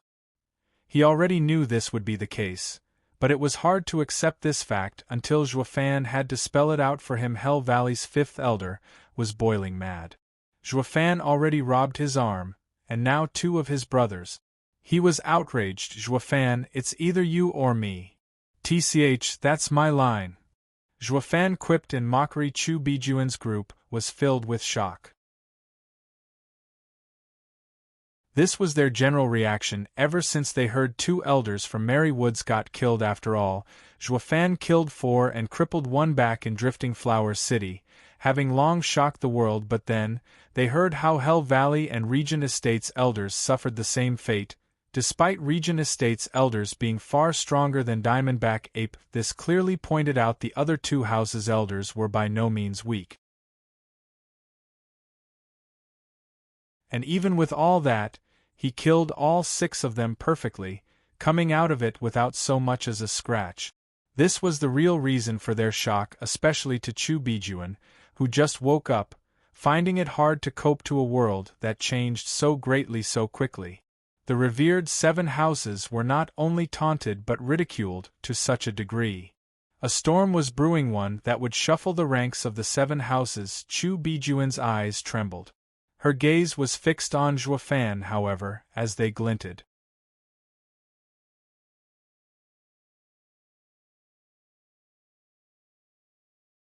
Chapter 203 Borrowing Power. Chapter 203 Borrowing Power. Juefan, you rotten punk, today I will bury you! Wailing like a banshee, Yuanshan glared at Juefan with bloodshot eyes. Yen Bagong and Lin Rufeng were also releasing their bloodthirst. Long Yifi and Xie Xiaofeng held their guard up. Since Juefan was safe, of course they'd to jump to his rescue. The same thought ran through Chu Bijuan's mind as well. For Drifting Flowers Edifice's benefit, Juefan had to come out unharmed. It all became a standoff in an instant, as 6 house lords surrounded Juefan as they were on guard regarding each other's reaction, each out of their own selfish desire. Meanwhile, Juefan was peachy, taking but a light jump backward and through the city gates. He then pointed at Yuanshan in taunt. "You old farts, come and get me if you have the guts. You won't get to touch a single hair of mine regardless of where we'd been. That goes especially here, in my domain. Well, any takers?" Juefan! Yuanshan had long lost his patience with Juefan's taunts, roaring as he charged after him with the others. With so many profound heaven experts burning to eat his heart out, even Juefan felt somewhat overwhelmed. Chu Bijuan's group rushed to block them, but Yuanshan's team were long since prepared. Rainbow Cloud Palm. Yen Bagong was the furthest behind, turning around and spreading his arms. The 7 colored mists flew at Chu Bijuan and others, making the stop and withdraw in panic split up. "Ha ha ha, quite clever." Yen Bagong laughed with pride. But seeing the rest of Yuanshan's group going after Juefan, the anxiety ramped up in Chu Bijuan. Regardless how outstanding Juefan was, or how many profound heaven experts he got under his belt, none of them believed it to be from a head-on fight, but earned through cunning and subterfuge. This time, Yuanshan's team was all going after him in this desperate situation. Even with Juefan's godly skills, his chance at life would be slim at best. Yet, for some odd reason, Juefan's was as relaxed as ever, even having time to throw them his trademark evil grin. This sounded off an alarm in the enraged mind of Yuanshan. As to why, he couldn't quite put his finger on it. Whoosh! Suddenly, with a booming sound, a bluish light landed smack in the center of Windgaze City's gates. Yuanshan's team was in mid-flight when a wave of bluish power erupted from the light, and sending them barreling. When they recovered, they looked upon a 10-foot-long bluish crescent blade, having 7-foot-long hilt engraved with a blue dragon and a 3-foot-long blade shooting blinding red rays. It spoke of its thirst of tasting the blood of everyone it touched, and on the blade was a shimmering silver dragon image. Yuanshan's team cried in fear. 6th grade spiritual weapon, dragon-slaying crescent blade. "Ha ha ha, Yuanshan, I didn't think you'd recognize my trusted battle companion." An aged voice boomed, followed by Dugujantian floating next to the crescent blade. Picking it up as if it was nothing, the blade started ringing out dragonic roars. The 4 tigers of Tianyu brought Luo Yunhai to Juefan. They were glaring at Yuanshan's team, releasing their imposing auras, all the while scalp numb. Yuanshan never considered this scenario. For Tianyu's great marshal, god of war Dugujantian, to descend upon Windgaze City, a backwater town. Chu Bijuan's group were slack-jawed from the sudden turn of events. "Marshal, this is between us and the punk. I hope you won't meddle." Yuanshan's brow trembled, his mood sinking dangerously low. Making a half-swing with the blade, Dugujantian roared, "Ha ha ha, that's rich! The Emperor ordered me to defend Windgaze City, and you're implying your casual words carry more weight than His Majesty's? Humph, Yuanshan, the 7 houses' prestige must have gotten to your head and forgot your place." "What, the Emperor's edict?" Yuanshan shuddered, his face white as paper. The hearts of the other house leaders hit rock bottom. The whole purpose of Windgaze City operation was to test the Imperial family's bottom line. If the Luo clan fell to ruins and the Imperial family gave a cold shoulder, then they'd ramp up their already obnoxious arrogance to swallow whole every other houses while completely disregarding the Imperial family. But now they met face to face with God of War Dugujantien of the frontier. This was Emperor's warning to the 7 houses, to stay in line this time. They really went and groped a tiger's butt. Yuanshan sighed, filled with grievances. He didn't want to grope anything, but the Regent Estate made him. Now that the tiger left the mountain, Regent Estate would shirk off the blame, falling in the background, while letting them take the fall. The Emperor would then make a harsh example of these 3 houses. The 3 house leaders looked at each other's eyes, ready to explode in tears. Chu Bijuan's group was elated at their misery. For the first time in a century, the imperial family stood their ground. This should curb Regent Estate's arrogance in the future. At the very least, it would greatly delay their plan to swallow the 7 houses. Grumbling, Yuanshan cupped his hands. Marshal, knowing that you stand guard at Windgaze City, I shall not cross into it. However, Zhuofan killed many of our elders and even crippled my 5th elder's arm. I ask that you hand him over for us to handle. This great favor will one day be repaid by our 3 houses. Since Goen in Windgaze City was out, ripping Zhuofan apart wasn't that bad of a trade-off. Frowning, Dugujantien turned his incredulous eyes to Zhuofan, as if seeing him for the first time. Is what he said true? The 4 tigers of Tianyu were also looking at him in amazement. At first they were impressed such a youth could hold the position of steward in a clan.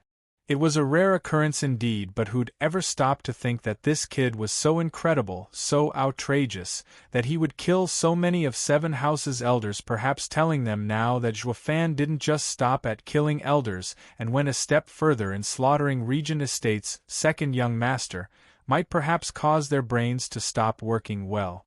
Zhuofan was caught in the middle.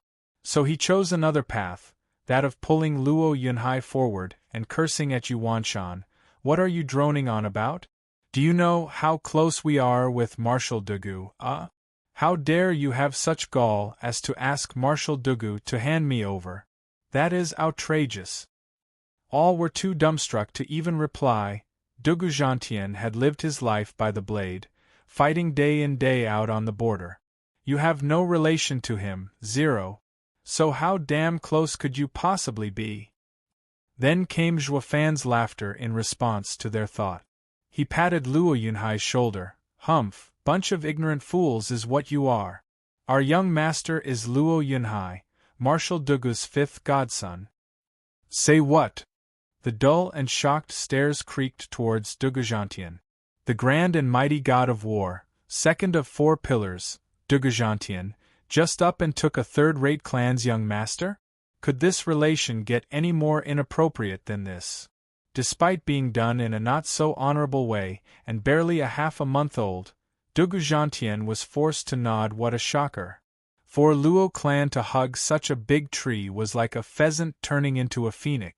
Regarding fame, Luo Yunhai would be no less than at the level of the 7 houses' geniuses. Kid, don't push it.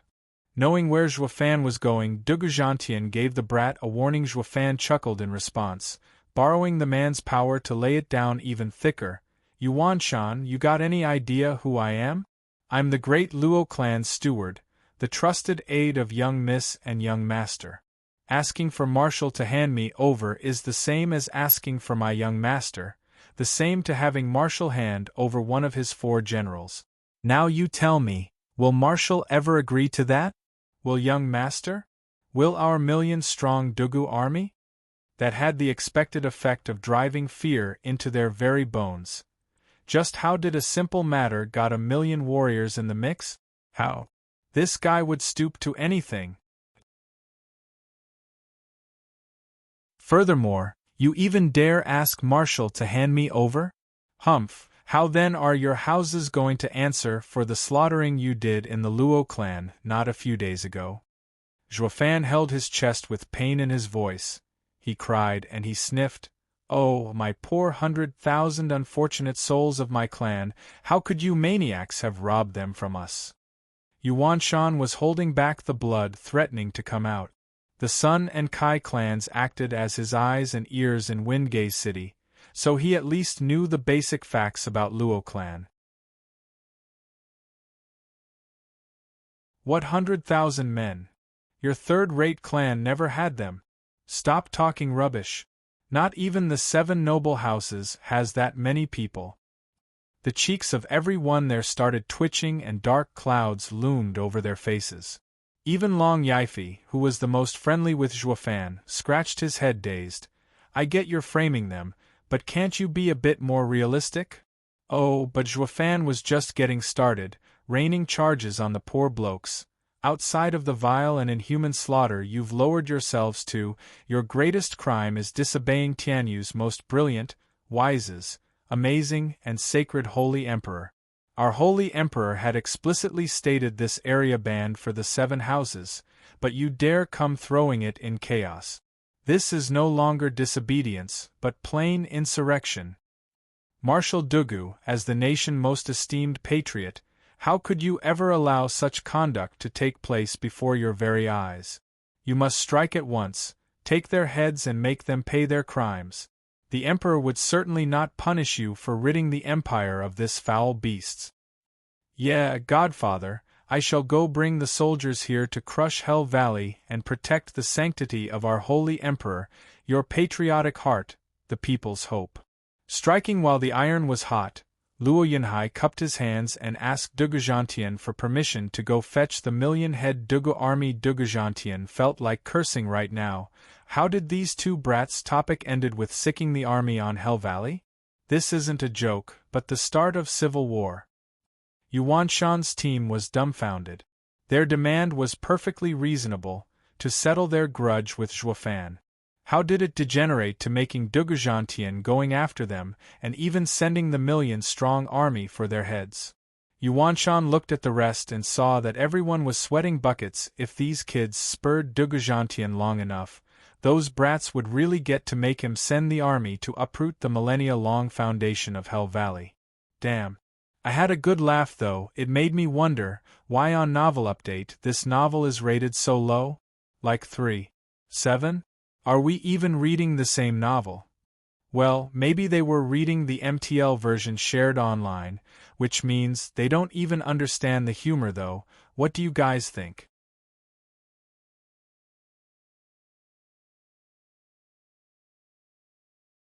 Chapter 204 The Dispossessed. Chapter 204 The Dispossessed. Marshal Dugu, you mustn't go believing these brats' nonsense and look at things from another perspective. Civil war, people dying left and right. I'm sure you want to avoid that from happening.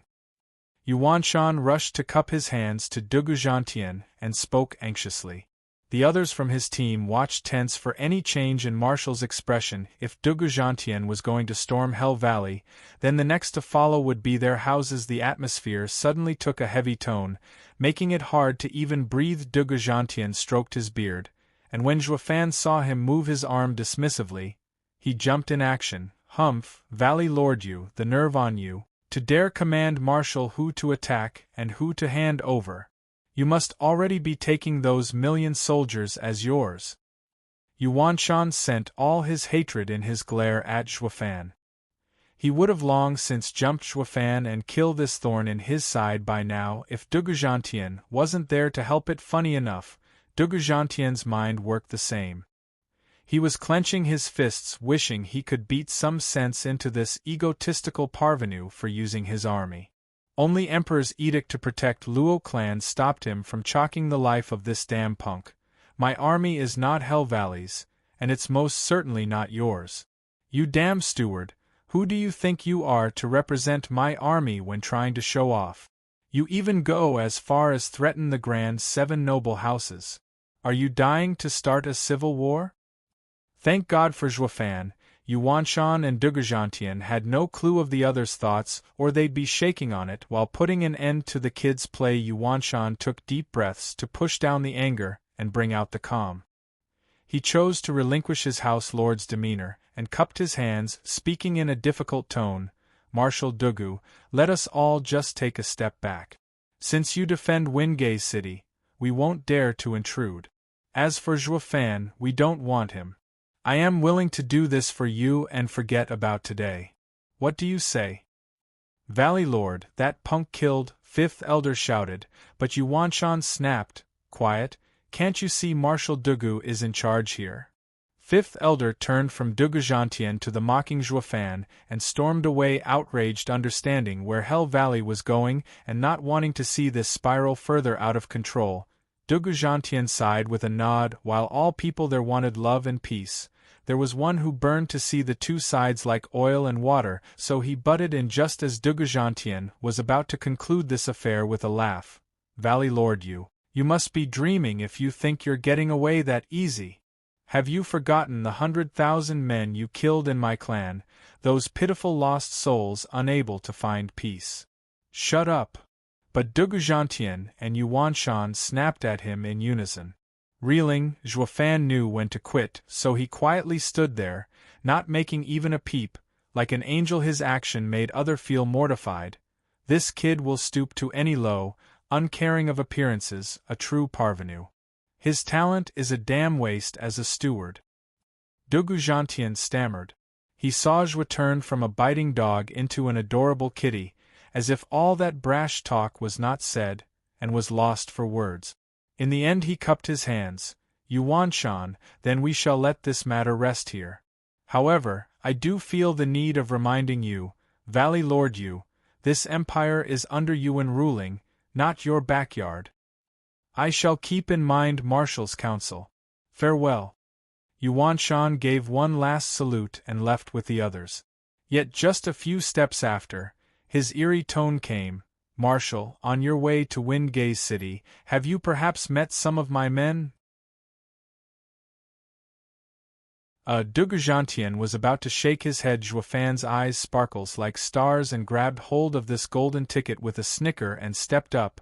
Valley Lord, Marshal's 4 generals are of immense valor, how could they waste time on nobodies?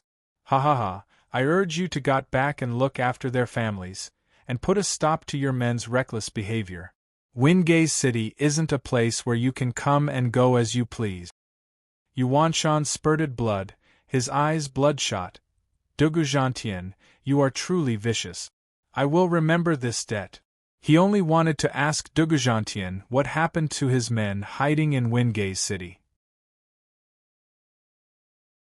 But the marshal had came after the battle, and had no clue what transpired. Juefan picked up on his intention and cooked up an ingenious reply to Dugu Gentian. This line was vague. He thought it was only a warning to Yuan Shan to not make trouble when he had 4 strong godsons by his side. However, Yuan Shan's team heard of the implied meaning. The 4 generals' valor of disregarding Hell Valley's men were actually hinting at the fact that these 4 amazing godsons handled their men hiding in the city. But the next phrase really took the cake, pointing it out that Dugu Gentian commanded the execution of all of them. The eyes of the 3 house leaders went bloodshot, their nails biting into their hands. Juefan predicted that the 3 men would pointedly shift their anger from Luo clan onto Dugu Gentian. How could any of them ever forget a heavy loss of 3 elders and 3 venerables? Marshal, everything must be done within a limit. But you have grossly crossed it. Yuan Shan snorted and shot into the sky, leaving his last words of hatred behind. Dugu Gentian, I pray we'll meet again soon. I doubt such a senile fool can be a god of war forever. Hey, did you see, Marshal? You just let them go, and all they give in return is spite. Juefan honked some more. Dugu Gentian and his generals were lost, not having a clue of being turned into patsies by Juefan. How odd. Why is there a sudden grudge between us? Dugu Gentian frowned but couldn't make sense of it and sighed with a shake of his head. There are no longer men with any integrity around. I knew that teaching them a lesson was better. Dugu roared, you're right, 3rd brother. How about you lead the army and I accompany you in flattening them? All right, that's enough. Yunhai, what did I tell you? Don't use my banner to show off and pick on the weak. Dugu Gentian glared at Luo Yunhai, then cursed. Is the Dugu army that easy to mobilize? Luo Yunhai lowered his head, not daring to speak again. But that didn't stop Juefan's smile of respect. Marshal is wrong here. How can the 7 houses be considered weak when we are the ones being picked on? Dugu Gentian was startled. He has a point. But then he reacted and glared, And you, Steward Joie, it almost settled before you started speaking, always mocking and inciting them. You, the dispossessed, the weak, just angered the strong until they coughed blood. This launched everyone in a fit of giggles, especially Iris and Peony overseers. They hid their smiles as they started recalling the fake song used acting in Drifting Flowers City. Joafan shrugged, and kept his thoughts to himself, lest he became the target of the OL Marshal's anger. Sighing, Dugu Gentian calmed the rage in his heart, then cupped his hands to Chu Bijuan's group. I know that you are different than them, coming to resolve the situation and not make it bigger. But I am under imperial order and I can't let you in Windgaze City. We understand. Chu Bijuan returned the gesture. Dugu Gentian nodded and went to his generals. Return to camp. Hold on, Marshal. There are matters young master needs to tend in the Luo clan. Can he? Dugu Gentian nodded to Joafan. All right, the kid got me in a foul mood, so I will hand him to you for today. Humph, I don't want to see him right now. Then he vanished. Luo Yunhai's face sank. Big brother, does Godfather hates me? Ha ha ha, relax fifth brother. Marshal is only putting a tough front, but he's a softy inside. He just favors you too much to stay angry for long. Once his anger passes, it'll be fine. Dugu Lin smiled in midair. Luo Yunhai relaxed. He had been robbed of his father early in his life, and started to consider Marshal a father figure after spending so much time with him. Ruffling his hair, Joafan drew him to Long Yifi, Chu Bijuan and the rest. Ha ha ha, people, long time no see. You've come to help us? You can rest easy now, since everything is fine. With little brother Joa taking charge, the Luo clan will be forever safe. Ha ha ha, Long Jiu said, then introduced. Brother, let me present to you our pavilion lord, Long Yifi. And here is Sword Marquise, abode lord. Joafan had Luo Yunhai pay respects alongside him as Long Jiu introduced. When it was Chu Bijuan's turn, Chu Bijuan nodded before Joafan could bow. Qingqing was right about you, Steward Joa. A man mighty in pen and sword is worthy of being Drifting Flowers Edifice's son-in-law. Joafan shook his head bitterly, seeing the odd looks in everyone's eyes.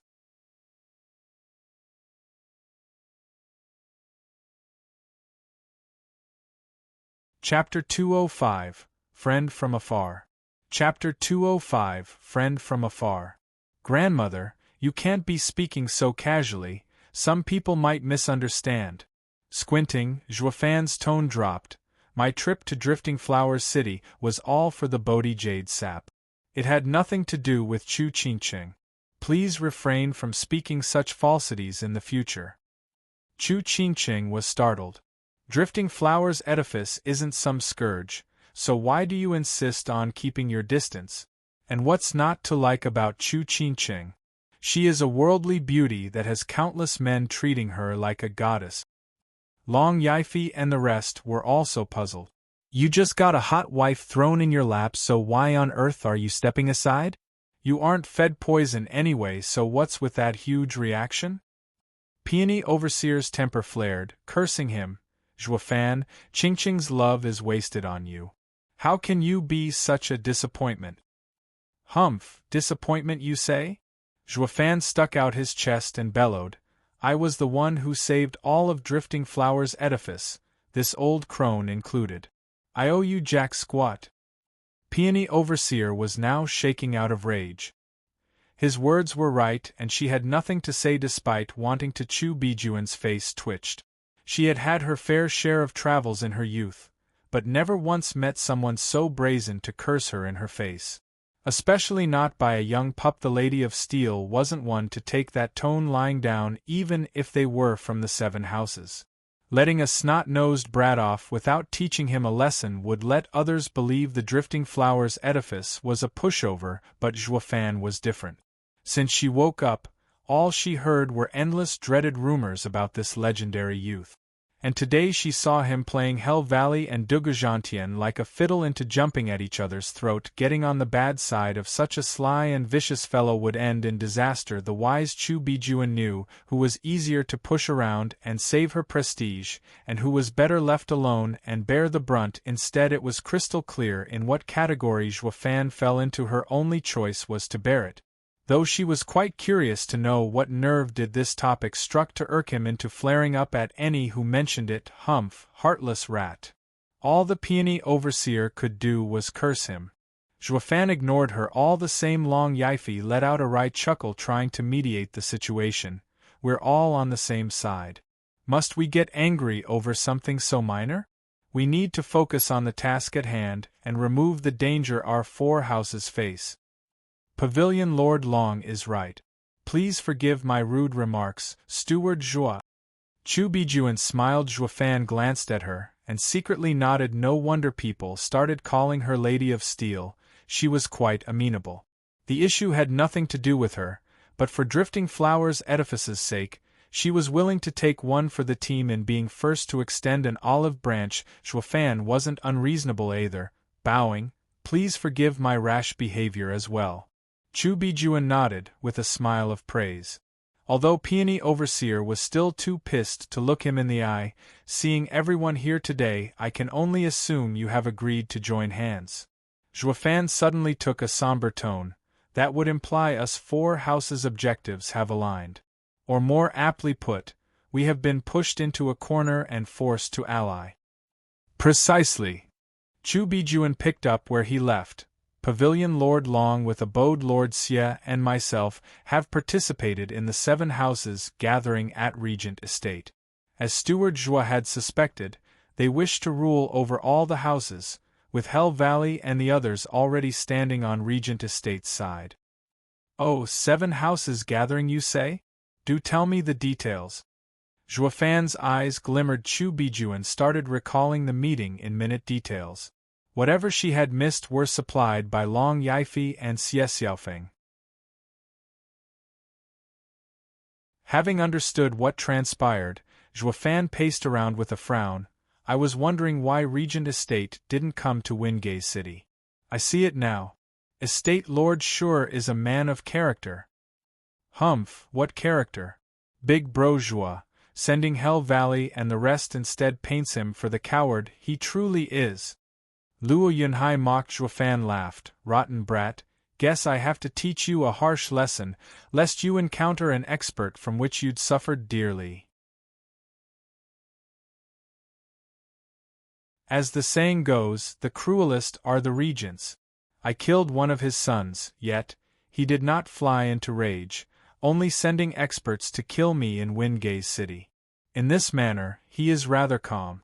He did not seek revenge but planned to test the imperial family's limit. It is clear this man's ambition is great. This is how a man should act when he wants to look at things from perspective. Kid, you will become Luo clan head one day. I won't say anything about being strong or having a cunning mind, but one thing you must never forget, to give no quarter. Zhuo Fan snickered and patted Luo Yunhai's head. They all felt ashamed. Did anyone guide their young master in such a way in this empire? But one thing was certain, Zhuo Fan's logic made complete sense. In this cruel and harsh world, things like compassion would only drag one down. Chu Bijuan took a long look at Zhuo Fan, and nodded. More to herself, Zhuo Fan pondered for a bit before saying, currently, the imperial family has shown their stance, so we should be safe for now. While the Luo clan, having Marshal Dugu on our back, is in an even safer position, ha ha ha. Zhuo Fan cackled to the speechless audience who thought, just what rotten luck did this guy stumble upon to get Dugujantien support? Brother Zhuo, when did you get so close to Dugujantien? I've been in Windgaze City for years and never heard of this. Longzhu's curiosity got the better of him. How should I put this? Zhuo Fan jutted his chin, while Luo Yunhai's face beamed with pride. He was quite frankly the second coming of Zhuo Fan in this world. The others' faces twitched. He's posing again. And there's 2 of them now. Ha ha ha, we only met Marshal half a month ago. Getting so close in such a short time is evidence in and of itself that nothing is impossible for me. Zhuofan snickered. Luo Yunhai added with a creepy laughter, that is because I am of unmatched talent. It was only a matter of time for one such as I to find myself as Godfather's disciple, ha ha ha. The others felt dark clouds looming overhead. Zhuofan is a bad influence. Be that as it may, the grand god of war had nonetheless joined their fold in but half a month. This was unprecedented. Chu Bijuan felt the brunt of the news the most. She had ties with every great clan out there, but never had she succeeded in turning any of them into a strong friendship. Her impression of Zhuofan went up a notch. No wonder he became a steward. He knows the ins and outs of everything. He considers everything when making a choice. Perhaps not even unwanted contriver can match his meticulousness. For a third-rate clan to jump in the first-rate category through a single connection is unheard of. With Zhuofan as steward, the Luo clan will most definitely rise above the 7 houses. A pity he is so set against marrying into Drifting Flower's edifice. Chu Bijuan lamented, since Luo clan is so outstanding, then should we stop supporting the Luo clan? Having enough of Zhuofan being a wise ass, Long Yifi decided to play a practical joke. Ugh. The snicker froze on Zhuofan's face. He then spoke in all seriousness. To be completely honest, Luo clan is lacking in resources. What Veiled Dragon Pavilion provided us so far was just a drop in the bucket. In any case, we 4 are now allies. Will the other 2 houses be willing to lend a helping hand and get this third-rate clan to rise above? Haven't you taken a year's worth of income with the ingredients you took the last time you were in Drifting Flower City? What more do you want? Peony Overseer glared. Zhuofan smiled wryly, yet not denying, those are just ingredients for alchemy. Besides, don't we deserve at least some thanks for saving your house? How can you call that support? You damn rogue! Peony Overseer huffed. Chu Bijuan chuckled. Ha ha ha, with all 4 of us in the same boat, the Luo clan will be our biggest ally. Helping you is helping us. Drifting Flower's edifice will henceforth settle the Luo clan's ingredient problem. Grandmother, you are wise beyond your age. Zhuofan gave a thumbs up. Xie Xiaofeng smoothened his beard. Sword Marquis' abode is specialized in tool refining and has many ores.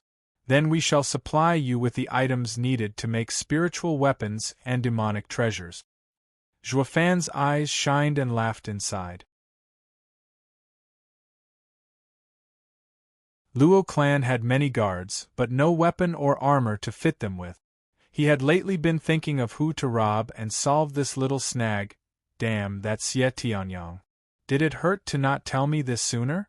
And you call yourself my brother? Zhuofan cursed. Long Yifi twirled his mustache and shrugged. I guess Veiled Dragon Pavilion will handle the rest. Oh please, who else is there? You're the best merchant in Tianyu. Zhuofan perked the corner of his mouth that sent everyone into a laughing fit with this. They all began to see Luo clan as a dependable ally. They were yet unaware what the Luo clan would grow into, but with Dugu Zhantian shading them, it was worth investing in them. Luo Yunhai felt the clan would experience a golden age with how many resources were coming over and was laughing at the sky. It's good to have friends coming from afar. Iris Overseer praised. He is quite clever, knowing how to gauge a situation. While all smiled, Peony Overseer was snorting at Zhuofan. True, he is a clever little child and with proper manners too. Unlike someone else we know. She then said to Luo Yunhai, tell me, do you know what that means? Of course. Big bro Zhua had made me study many books these few days to last a lifetime. Luo Yunhai laughed as he explained, the more brothers that come, the more I can exploit. A true joy dash. Of. Zhuofan covered his mouth before he could finish. The other looked at him with dark faces, boring holes into him. I am just a steward and not good at teaching. Zhuofan blinked his large eyes in embarrassment. The others' faces twitched. On the contrary, you're too highly qualified. One thing was certain, This young master was a lost cause, having been through Zhuofan's rotten hands.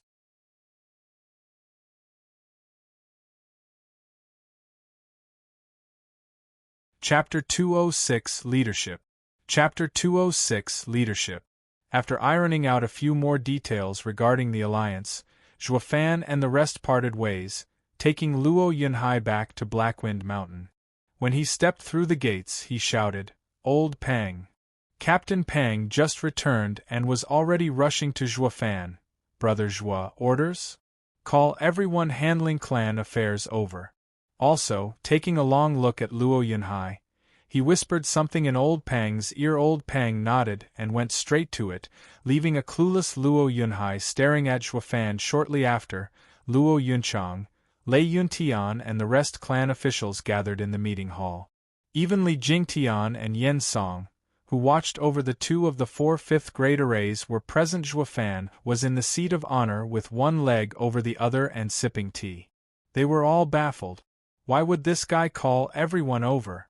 Did something happen? Zhuofan's casual disposition clearly pointed to the opposite. Snickering, his eyes roamed over everyone present. "I have summoned you all here today to bear witness to the official entitlement of the next clan head. It's been 2 years since the 3 clans have joined and Windgaze City ultimately coming under Luo clan's rule. We, the Luo clan, are destined to enter the 7 houses. Now that there's infighting amongst them, it presents us with the best chance to rise. But a snake cannot live without a head, and today we shall settle this matter. Aren't you the snake head? And now you want to make it official, going after a power play here?" Lei Yuding rolled her eyes. In any clan, this line would have earned widespread shock, while in the Luo clan, only a chuckle. Even Luo Yunhai and Luo Yunchang found it funny. They had absolutely no worry Zhuofan would snatch the clan head position all for himself. After all, Zhuofan was the one who called the shots in Luo clan's affairs, and even brought 2 strong elders over. If he'd ever wanted the job, he'd have done it when the Luo clan was at its weakest, at its most vulnerable. Why the hell would he wait till now? As such, to the Luo siblings, everyone was a potential traitor to the clan, but never Zhuofan. Because everything he had been doing was all for them. Tapping his teacup, Zhuofan smiled. "Ha ha ha, I don't fancy myself a clan head. I can't bear the thought of staying cooped up as one for my entire life. So I've asked for you to witness this kid's title as the next head be in effect." Zhuofan turned to Luo Yunhai, who was staring blankly at this point. Captain Pang brought 4 men into the hall, the 4 traitors of Windgaze City. Zhuofan had made sure they were kept alive just so Luo Yunhai would be the one to pass judgment. "Kneel." Captain Pang barked and the 4 fell. "I never liked any of you since the moment I saw you, but this time you only got yourself to blame." Kai Rong and the other 3 shivered with heads lowered from dread. Zhuofan waved, and a steel essence great saber sank into the stone floor. The 4 flinched, so scared they almost peed themselves. "Is Zhuofan planning on executing us?" Chuckling, Zhuofan turned to Luo Yunhai. "Yunhai, as a future clan head, it is your duty to punish these traitors." The others jerked. Now they realized what Zhuofan was going for.